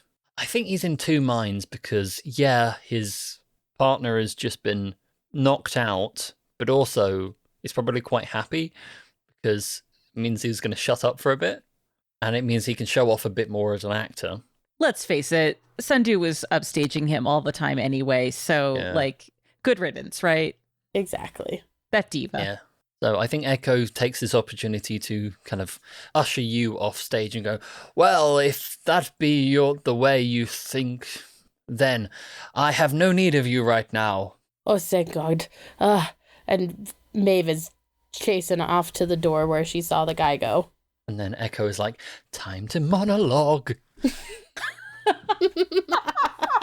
In my childhood, I seem to remember many different faces and many different times, but always the same faces, the same people kept coming to see me, and I never knew why that was. And you kind of can just hear this going, as because like you can hear it, like he's been ramping up for this, and the people looking through their programs are going, something's going on here. This is, it's like, and then one's go, yeah, it's community theatre. It never goes quite the way you want it to. So, Maeve, you're kind of rushing off to go and find the shadowy figure you saw in the viewing box. Nugh, what are you doing at the moment? You've just saved one king. To be honest, I'm watching to make sure, or watching Demyan as he's swinging on a chandelier. That's kind of exciting. Not exactly swinging, but more like pulling some ropes. But yeah, the sun chases out the darkness all the way across the scene. You're just working at the theatre at the moment, aren't you? I am. Well, far be it from me to take a dream away from a man. So yeah, we'll stick with Maeve then. You sprint up a couple of flights of stairs to get to the point where you saw the hooded figure, and you can see on the ground they've abandoned their blowpipe, but you do see a set of footprints in the dust, because as I said earlier, it's a very dusty theatre. That's how we can have footprints. There are a set of footprints in the dust leading down to beneath the stage. She's just gonna follow him. Following those footprints, you go back towards where the mechanism for the trapdoor is located, and you notice that there has been some modifications made to the mechanism of the trapdoor, and it seems to be, let's say, I'm not sure you would know this. If only there was some sort of engineer in your party which could probably tell you what this mechanism does. Oh, the minute she sees that it's been messed with, she's running to get Demyan because she's like, I have no idea what I'm doing. Engineer, I need an engineer. The trapdoor has been messed with. Your work has been messed with. And she's like tugging on Demyan's arm, like, let's go. Here we go. Who touched my work? Demyan pulls out a wrench, a big wrench that is almost as big as your sword. You watch the ropes, watch the light box. I go and just wrinkle somebody's neck with that wrench. And Demyan rushes towards the trapdoor. Okay, brilliant. Demyan, you like sprint back down towards the underneath of the stage, and sure enough, yeah, it has been completely messed with. Someone seems to have added what looks to be a timing mechanism onto the lever. I mean, it's fairly straightforward to someone of your intellect that when the timer hits 0, the trapdoor will open. And wouldn't you know, that's exactly the point in which King Echo is stood right on that trapdoor. The clock is ticking down. Alright, I just smack off that mechanism with my wrench in one swing. Alright, challenge time. Because I can see this going one of two ways. So I'm going to... again, I'm just going to roll 2d6 for this. So at the moment, if you win, you manage to smack off the timing mechanism and everything is fine. If I win, I'm still going to say you smack off the timing mechanism, but that just makes it worse, and the trapdoor opens. I suppose I smack it too hard and press the lever accidentally myself. Yeah, something like that, yeah. Do I roll the same set of dice, or is it just an attack roll? I would probably say it's closer to an attack roll. Alright, 3d6 for an attack. Okay. Right, ready? Get that dice rolling noise. Yeah. Ooh, okay. That's a 5, a 4, and a 1. Ooh, this is interesting, because I also got a 5 and a 4. So that is another stalemate, which is pretty rare when you're rolling more than 1d6. Okay, so the rules of stalemates is that it has to go as naturally as possible. So let's all imagine there's this trapdoor lever and someone's attached a mechanism to it so that when the timer reaches 0, it pulls the lever and the trapdoor opens. I think if you just hit it off, then whatever makes the lever go probably doesn't happen.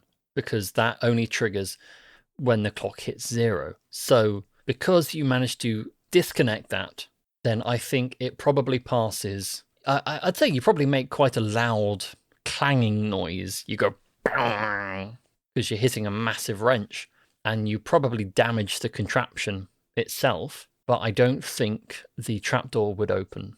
So I think Echo would kind of look down and go, what was that noise? But I think he is safe. The Underdark is calling.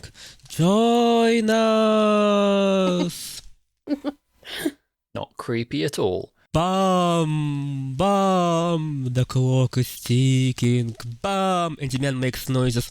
Bam, like the clock. Meanwhile, Nugh, you see, because you're still down in the orchestra pit, you can see from your position a mysterious hooded figure making their way in the direction of the lighting booth in which Maeve is currently hanging out. Is that in the back of the theater, or is it like in the stage area? Be kind of towards the back of the theatre, kind of nice and raised, maybe a floor up. Like the way like a projectionist booth would be. Yeah.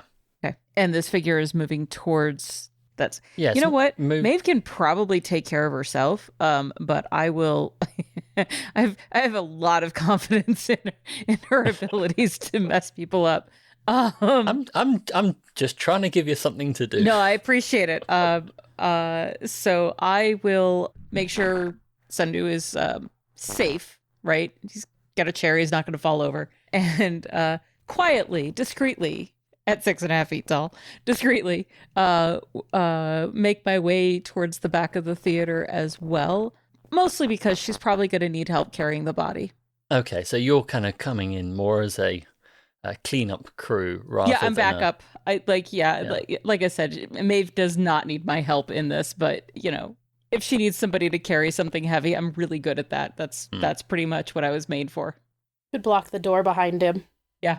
Well, as Nugh makes his way up the stairs, Maeve, inside the lighting booth, the door creaks open behind you, and stood there is a tall, robed figure. You can't see their face, but from their body language, you can assume they weren't expecting anyone to be in here. Well. It looks like I did not need to chase you anyways. And she, whips out her sword. Or, not sword, her rapier. And kind of points it threateningly and says, well, we can do this the hard way, or we can do this the easy way. Either way, you could be very hurt or not hurt at all. But I win. You know what? I'm not going to bother with a challenge for this one. Sufficiently intimidating Fire Lady is sufficiently intimidating. The robed figure puts their hands up in surrender and takes the hood off. And before you stands a tall elfin gentleman with silver hair. It's the playwright, Bartok Dubrov. I knew it. The player knew it. Maeve's not very smart. The player knew it. Now, let me zoom out from this scene for a little bit of information on the play that is being performed. The Murder of Villa Laterre is a tale of love, treachery, and spite. Two lovers find themselves at opposite ends of a newly ended war between two families. Whilst the fighting had ended, open hostility remained, and peace was balanced on a knife edge. The only thing keeping the families from warring again, seemingly, was the two lovers' relationship. Torn between love and family, the pair try everything to reconcile the families. However, one learns of a plot to wipe out their whole family, seemingly organised by their lover.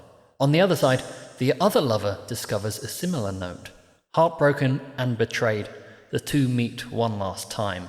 One leaves. Both families grieve the loss and set aside their differences, the loss being too great. However, two people know the truth. The lover who killed the other, and the one who wrote the notes. And we zoom back in. Maeve holds her sword tip underneath the author's, the playwright's chin. Now tell me, why would you sabotage your own protection? If it helps, I do have a very good reason for it. Please, go on. before I get tired of this. Is there somewhere a little more comfortable to explain? I believe it is traditional. Maybe a fireplace, some sofas. No? Okay.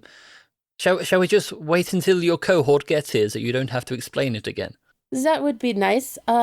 Is oh my gosh, my brain just broke. Is Nugh up there now? I think Nugh is probably like looming behind Bartok on the stairs. There you are. That's 2. And we will go to the other one. Nugh, if you would not mind, I would like to keep the rapier on the traitor, I suppose we could call him. You know, this is all very, if you would like a fireplace, she kind of gestures to herself. She's like, this is close enough. I am my own fireplace. It's very convenient when camping. But we shall go down. But Nugh, if you don't mind using your big muscles to make sure our friend does not try to pull a fast one. I just look terrifying, and I hope that Bartok is easily intimidated, clearly. He's a playwright, of course he is. Yeah. So I'm just going to lead him down the stairs and back to where I presume Demyan is like ready to kill somebody using a wrench. And also, with the 3 of you there, Di also arrives because she's been running around trying to figure out what's going on, and then finds a playwright being accosted by the 3 of you. By that time, Demyan pulls out some cable ties from one of his pockets and ties his hands behind his back. Now stand still! Uh-huh. I hope it's not too tight. No, I believe my hands will stay on. Okay, Demyan pulls it even tighter. I regret saying that. Did any one of you frisk him before dragging him here? He's very easy to intimidate. I don't think he will try anything. Quite honestly, if he does, I will just stab him, and you could bump him on the head, and that is that. Well, I was almost stabbed by such a non-intimidating dude a little bit ago on one of my last adventures. So I'd rather frisk him. I mean, be my guest. I mean, Okay. he does literally have both hands tied behind his back right now. I'll just pat him on the sides, on his legs, in his pockets, anywhere he might conceal anything. No, you don't find anything particularly interesting. Maybe a pencil. It's a worthy weapon. Okay, I feel like I owe you... Well, I feel like I'm being forced to give you an explanation, which is fair under the circumstances. I did not want the play to be performed, and I honestly didn't know any copies of the play had survived until I got the invitation. What people don't understand is that this play is true. It really happened. And one of the lovers in the tale was me. The other was a fellow called Vincenzo Safiosi. You know how the play goes. Vincenzo, I killed him. Not because I wanted to, of course, but I honestly believed that he had betrayed me. Betrayed us. I wrote the play as, I don't know, a tribute to what we had between us, and I guess in some way to remind me of my guilt. But I never intended it to be performed. That's why I kept it in my storage area. And honestly, when that fire started, I was pleased, because I knew that if the play was ever performed, if either family saw it, mine or his, then the war would start up again. So, is the war going to start? We did kind of butcher it, because you helped that along. Also, what, did he actually betray you, or did you ever find out? I mean, that's the thing. Even to this day, there's still something I don't understand with the whole situation. It's the notes. So it happens in the play the exact same way. I received a note telling me that Vincenzo was planning some coup or something to wipe out my whole family, and yet on his body, I discover a note saying that I had been planning something to wipe out his family. And the thing is, both notes had the exact same handwriting. I don't know who wrote those notes, But that's why in the play I have this hooded figure as the villain of the piece, is that there must have been someone else involved in the whole thing, someone that actually somebody prompted me to murder my love. And the handwriting did not look familiar to you? Not in the slightest, no. Well, that is unfortunate. I am sorry for your misfortune, but it is not very kind. Why did you not just explain this to people so they did not do your play? Communication is not exactly, ironically, not my strong point, being a playwright and all. I mean, the thing is, if any part of that got out, like if any whiff of my involvement made its way over to the Safiosi family, then I didn't want to take that risk. I'd say we turn the dude to that Safiosi family and let them handle all this shit. Well, I mentioned my family. Bartok Dubrov is not my real name. And the good news keep coming. Yes, well, I picked that name for artistic purposes, you understand. My real name is Gaspar Monteleone, and if anyone's been listening to any previous episodes of this, you will know that both the Monteleones and the Safiosi are two quite high-profile mafia families within the universe of the Fire-Breathing Kittens, so you can probably understand why you want to avoid a war between the two. I could see why your parents do not approve of your artistic endeavors. That makes sense now. So, the proverbial cat is out of the bag, no? This play has been performed / is being performed. I mean, if you could... she's assuming Echo is, still monologuing on stage. And it's like, if you just let the king go for a bit, it won't even resemble your play anymore, because who knows what he is talking about. He is probably talking about the value of different leaf shapes at this point. Well, funny you should mention that, really. Because, as you said, Echo is still, not quite monologuing.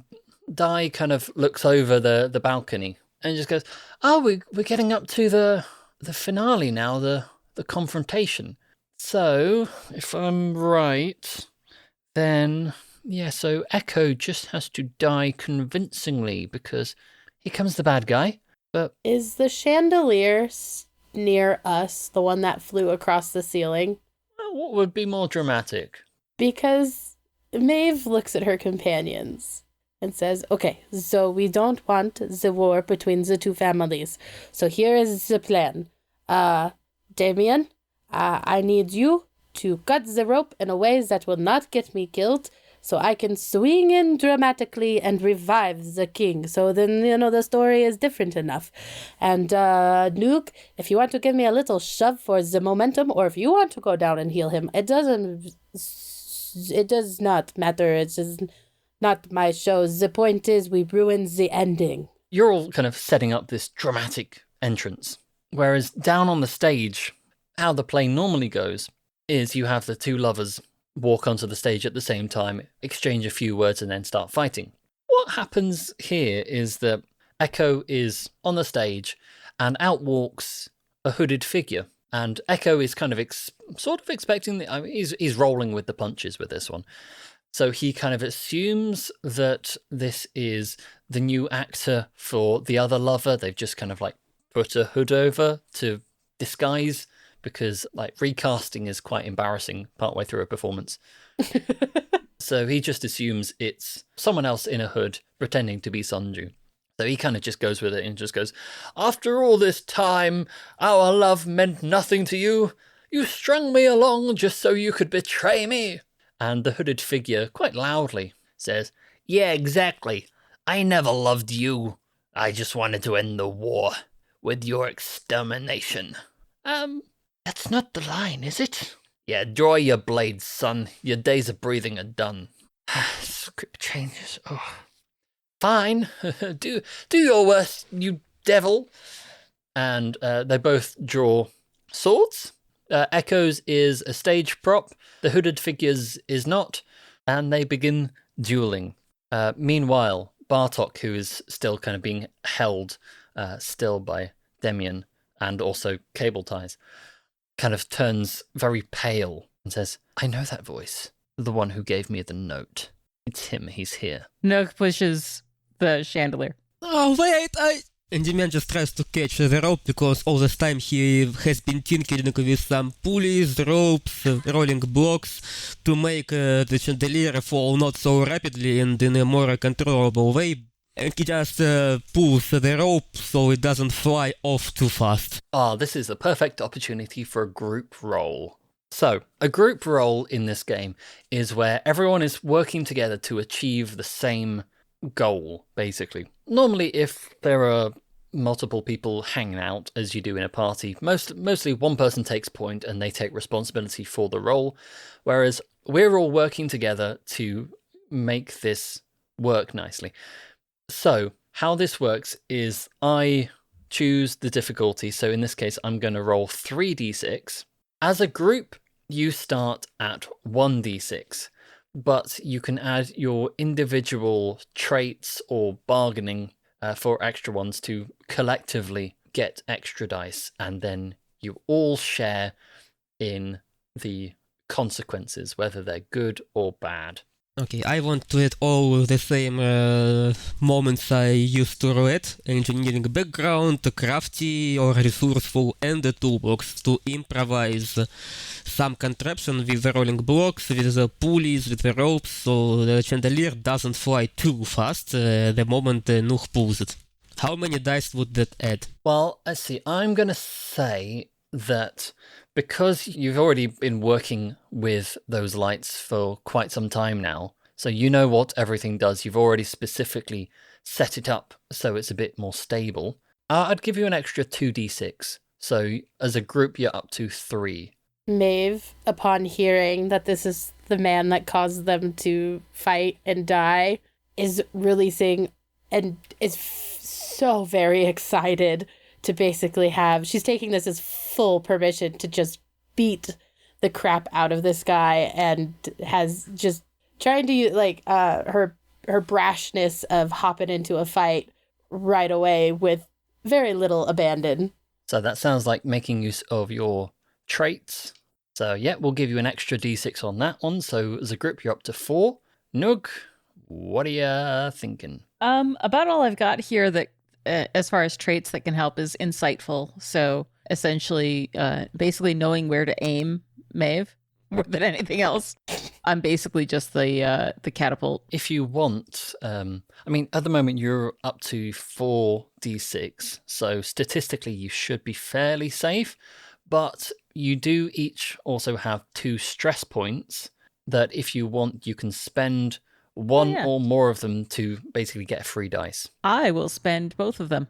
Both of them to get 2 extra d6s. Yep. So as a group, you're up to 6d6. I think it's only fair that I give another stress, because I was working on that contraption while Nugh pushed it, so it's quite stressful for Demyan. Okay, yeah, you spend one of those, so a 7d6 as a group. Boy, I hope you get this otherwise. I think Maeve should be the one to roll these dice. This sounds like all of them, like a clicky-clacky math rock moment. Okay. So at the moment, how this is going to end up is that if you as a group are successful, then I think you can probably just describe how this chandelier with 2 people on it just swing out of nowhere to save the day. Whereas if I win, then it's gonna go kind of wrong. I've only got the one injury, so we're fine. Yeah, it'd be fine, probably. Hopefully. Okay, so am I rolling all of them then? If you've got 7d6 handy. I do have 7d6 handy. I've only got the 3, so I'm gonna roll those. Oh, you've got a tricky one. You've got a tricky one. I've got 3 1s, a 2, a 3, and 2 4s. I think this is gonna go a bit wrong. Oh no! Oh You've no! got one job. You had one job. I rolled a 6, a 6, and a 5.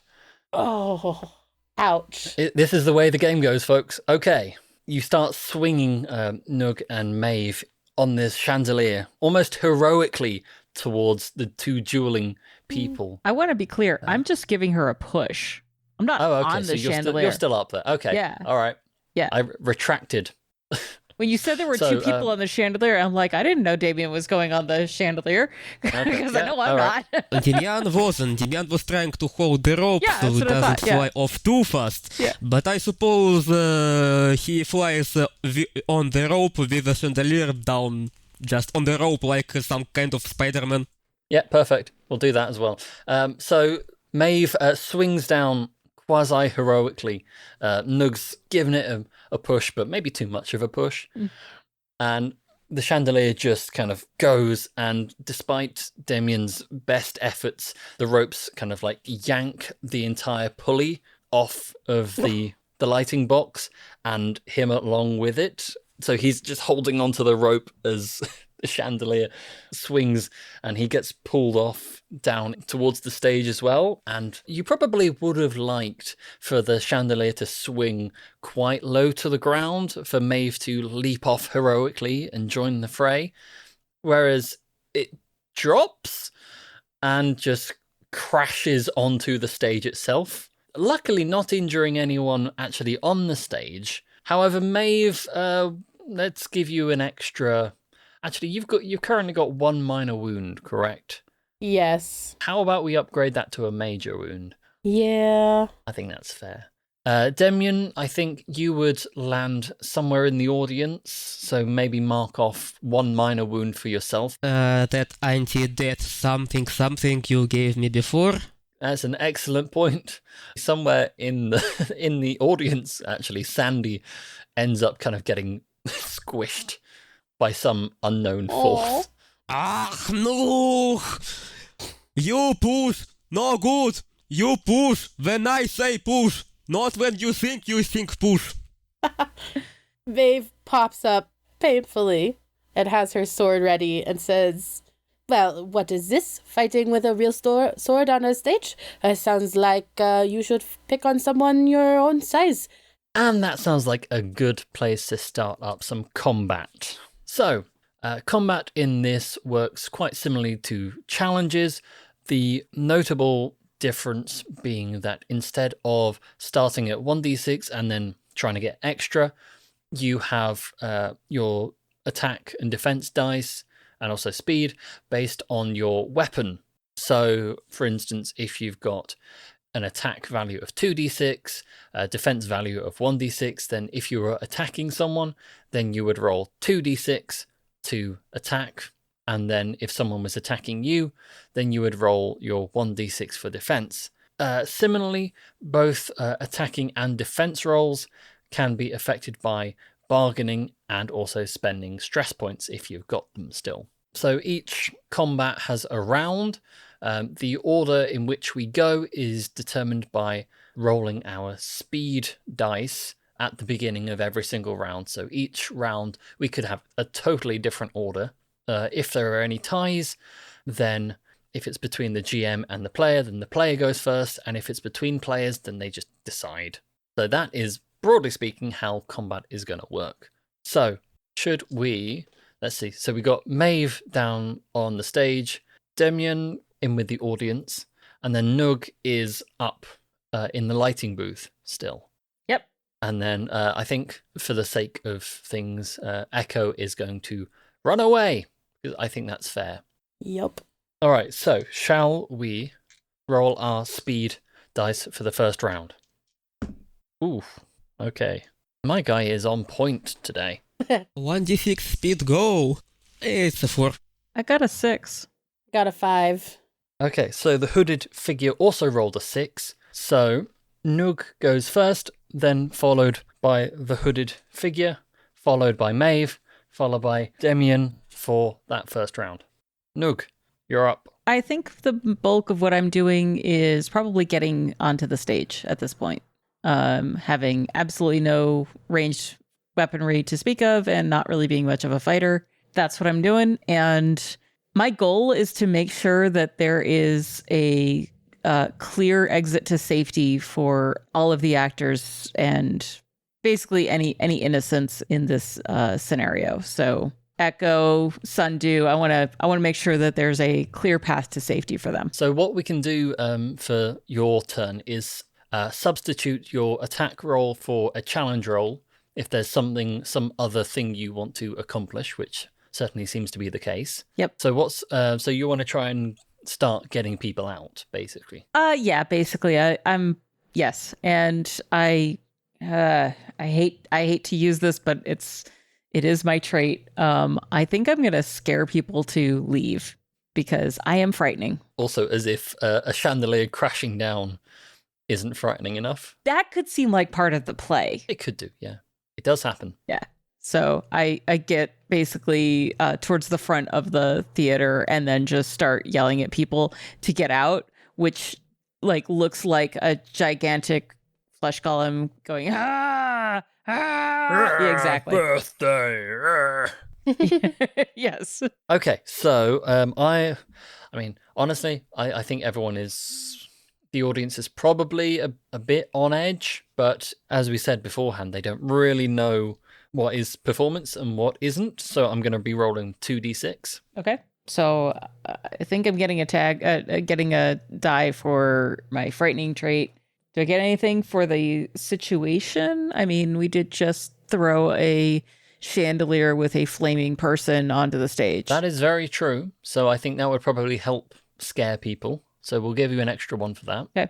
And I am willing to risk being injured in the fact that we're basically yelling fire in a crowded theater in order to ensure that people get out safely. Okay, so what we can say is that I'm going to say either way, whether I win or whether you win, people are going to start making their way towards the exits. It's just if I win, then you'll get a bit trampled on the way out. Yeah, it's not a orderly exit. It's a panic. Yeah. Okay. All right. Do I get a die for that? Yeah, sure. So what are you up to All right. now? 4? 5, I think. Do we start with 1, right? Yeah. So there's the frightening, and then the situation, and then the. Yeah. So I think you're adding 3 on. Yeah. Okay. You're right. 4. So Okay. 4. Yeah. Well, I'm still only rolling 2, so you've got a pretty good shot. All right. Yeah, we said that last time. We did. I have a 5. I have 2 4s and a 3. Oh, that was close, because I get a 5 and a 5, so someone's getting crushed. Let's see, what does a stampede do to a person? Let's look at Mufasa, shall we? 2 minor wounds, I think, as you successfully start scaring people out. I mean, so I imagine some of them are probably still trying to convince themselves that this is all meant to be part of it. But I think for the bulk of people, having a chandelier crash down and then some, to their eyes, monster going, "Rah," maybe a bit much. I do have the word end today, so end, you know. Okay, so maybe they're like, maybe this is the end. Maybe it's just avant-garde theatre. Who knows? Mm-hmm. Yep, that's what it is. So some start running out, some start kind of sauntering out, and then some of the ones who are panicking will kind of like shove you over. Some people just think you're a monster and like get out.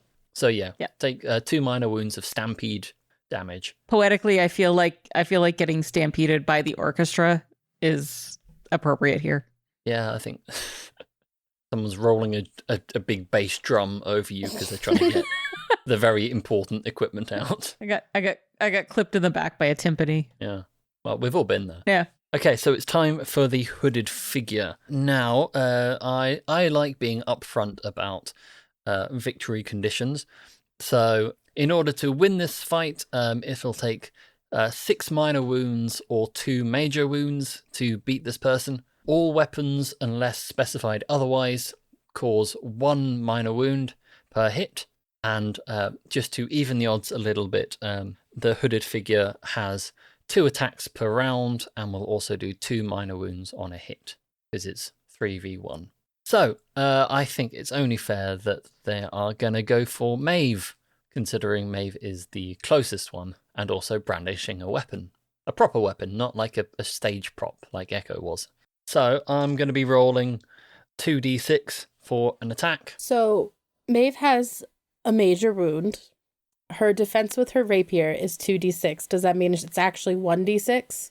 Yes, but what you can do is if you've got any extra stress points to spend, or if you fancy bargaining for some extra dice, you can still do that, even in defending. Nah, she's just gonna. Okay. She's confident. It'll be fine. Yeah. But yeah, having a major wound will reduce your dice pool for every roll by 1. But okay, so yeah, I'm going to roll my 2d6 attacks. You roll your 1d6 defense, and... Ooh, okay. 3? 5. Oh, fair enough. So I think you get up quite... You feel a bit wobbly yourself because you have just crashed onto stage, and stood above you is this hooded figure holding like this big imposing sword, and they just slice down at you. You kind of try to meekly block it with your sword. The swords connect, but it will kind of like push back into your shoulder and kind of leave you with a bit of a slice. And so mark off 2 minor wounds. So if I'm right, you get 1 minor wound and you get a second major wound. So I think I'm not going to be mean because I might be playing a bad guy, but I'm not a bad guy.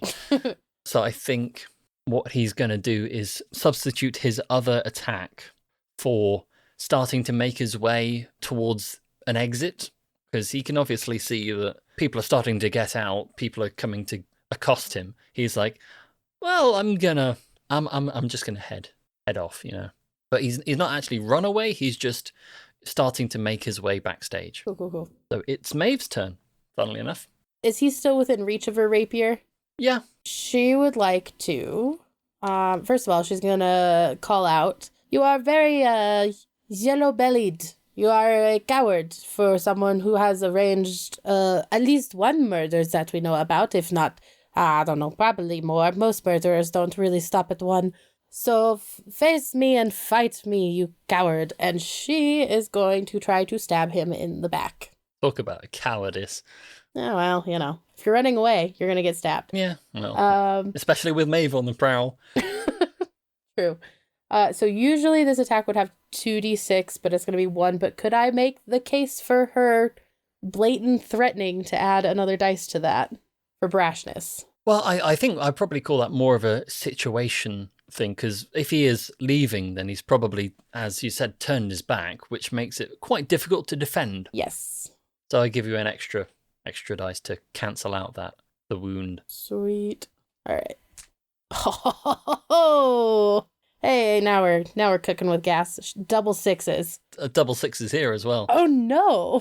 So, let's go into the full rules to see what it says. So many stalemates. Yeah, it certainly is a stalemate, but stalemate in a combat situation. Let's have a look. There's nothing there.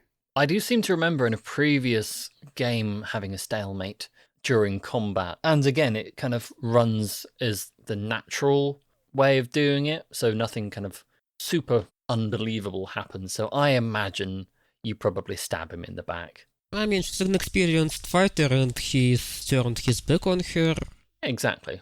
So, like, what would you expect to happen? She at least stops him by stabbing him in the back. Yeah, well, you at least do a minor wound of damage. Gives him a good poke. Demyan's turn. Okay, Demyan picks him off the floor somewhere close to the scene on the floor, and he notices the guy is turning away, trying to run, and he's just looking like a train engine. He just rushes towards the guy with his range still in the hand, and he is hacking and whacking and smacking all around as he runs, knocking off some chairs, and rushes towards him with an intent to, hack him with a range. So I guess my range has 3d6 attack. Alright. 5, 4, and 2. Okay, I only rolled a 2 and a 1, so that connects. Well, he gets a nice smack with a range across his back. Things are starting to turn for this person. Okay, so everyone's had their turn, which means we go back to the top of the round, which means everyone rolls their speed dice again. 6. 6. 4. And okay. So I rolled a 3 for that one. So at the top we've got Maeve and Demyan, and then Nugh, and then the hooded figure. So you play this right, you could do quite well before he gets to go. Demyan, we can do a combo attack. And yeah. Wow. You mean we keep hacking and whacking and smacking? Yes.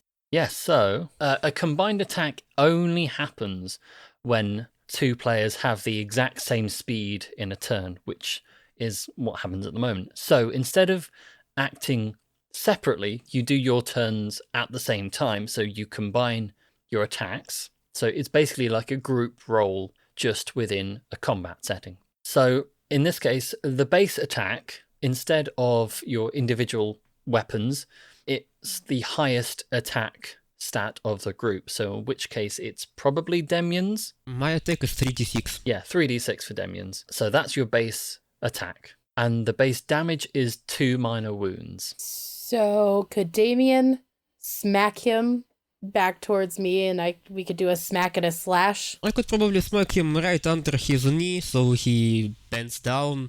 Yeah, so again, what you can do, as with group rolls, you can take your individual traits or any extra stress points and then kind of pile them on to increase your dice pool. So I would like to add 2 stress points. And Demyan, you should definitely do this roll. I don't trust my dice.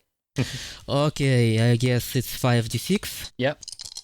It's a 6, a 3, a 3, a 1, and another 6. Okay, so yeah, the highest one is a 6. My highest is a 3. Hey. So what does this look like? So Demyan just keeps hacking and smacking and whacking, chopping that meat under his knee. He gives him a nice little thug under his knee, so he falls down to the ground, and then it's followed by a rapier, I guess. And Maeve's coming from behind. Yeah. So Demyan knocks him down to the ground, and Maeve step him from behind. Okay, yeah, so you've managed to do 2 extra minor wounds within that. So up to 4 minor wounds, so that's technically 1 major wound and 1 minor wound. So he does actually have that penalty as well now. I think he's like now got a shoulder hanging kind of loosely, so his arm has kind of gone a bit floppy. So that's what will count as that major wound. And there's probably a certain amount of blood pooling around his feet. And it's Nugh's turn.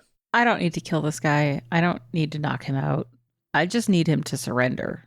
I would like to intimidate him into surrendering. I want to scare the hell out of him. He's pretty badly hurt, so this shouldn't be that hard.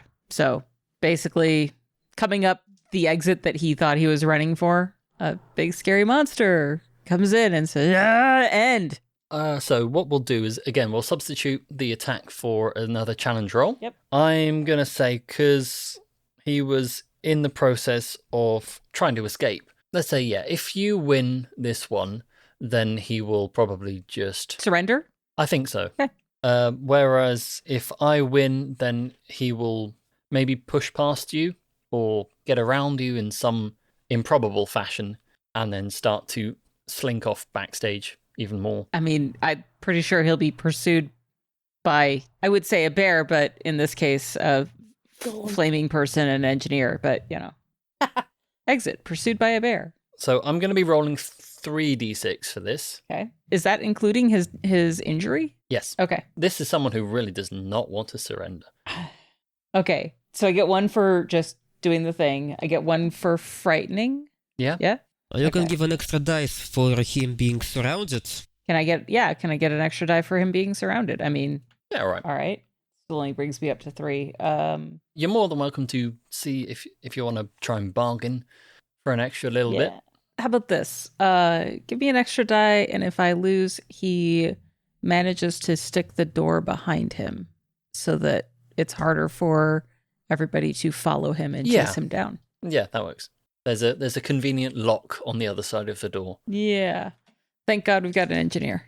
All right. I guess that's 4 dice. Yep. Yeah. Okay. I got a 6 and a 5 and 2 2s. Tricky one. A 6, a 5, and another 6. Sorry, guys. So how does this look from your point of view? So I think Nugh came up and tried to, basically get him to stand down and surrender. Like just, big wall of flesh in the way. And I think realizing that Nugh wasn't keen to actually just hit him, the villain here, we still don't, hooded figure or whatever, runs past him and slams the door and throws the bar lock against it or whatever. And we hear his footsteps as he's running away. No, you had one job. Don't me. Well, so this is not great. I suppose we can chase him, or we could find him another day. He has retreated for now. Well, I think what we can probably do is end the combat, because finally managing to get through the door, you make your way into the backstage area where there were previously loads of costumes and everything. The first thing you come across is a faintly blood-stained dark robe just lying on the floor. And the next thing you find crumpled up on the floor is again, fairly blood-stained, rubbery, boneless sack of skin. And if you were to unroll it, you would effectively find... how do I describe a human body, but with all the bones taken out? And I mean, that's pretty descriptive right there. Yeah, no, that's the Edgar suit. perfect. That's what you find. Thanks. Well, now we don't even know what he looks like, and Maeve is like very wobbly. She's an ouchie town. She's taken the express train to Ouchville. Yes. Perhaps we alert the guild to keep an eye out for this man and go to the infirmary. I guess we have no other choice than just to notify the authorities. As you stand there, you kind of hear a bit of a strange noise going on. It takes you a moment, but you finally recognize it as applause. It starts getting louder and louder and louder, and Di comes through and kind of brings you back onto the stage, because those people who did stay behind, and some of them kind of like more were hanging around more at the back, like kind of peeking in through the door, because, they don't know it was real, do they? They just think it was a theatre. They're just kind of going, yeah! I mean, even if they did think it was real, they just saw like something pretty damn cool. Do we need to take the bow? And I start like corralling us towards the stage to bow. Birthday. I think it's more like, and... And I bow. Yeah, I was going to say, we all take our bow. And with that, you've rather unconventionally put on this performance, which, strictly speaking, did do what Bartok was kind of hoping. So it all worked out more or less in the end, apart from that dastardly being who got away. Anyway, thanks for listening to this week's episode of the Fire Breathing Kittens podcast. We will, of course, be back next week with a new system, new characters, new story. It's going to be a whole sack of fun. So for now, let's say goodbye to our players for this evening, afternoon, day, whatever time you're listening to this. Let's say goodbye to Nugh, Maeve, Au revoir. and Demyan, До свидания. and Scene. It's that part of the show where we talk about a podcast that exists. This is a great way for you to learn about podcasts that are out there. Today we're talking about Cannabis Man. This promotion says, dive into the heart of cannabis culture with Cannabis Man, your go-to podcast for everything green. From the latest strain reviews to deep dives into cannabis legislation, we've got you covered. Join us for exclusive interviews with industry experts and legends like Tommy Chong. Plus, get the inside scoop on the future of cannabis in America and beyond. Whether you're a cannabis connoisseur or just curious about the leaf, Cannabis Man is your ticket to staying informed and entertained. Tune in and elevate your cannabis knowledge with Cannabis Man, wherever you get your podcasts.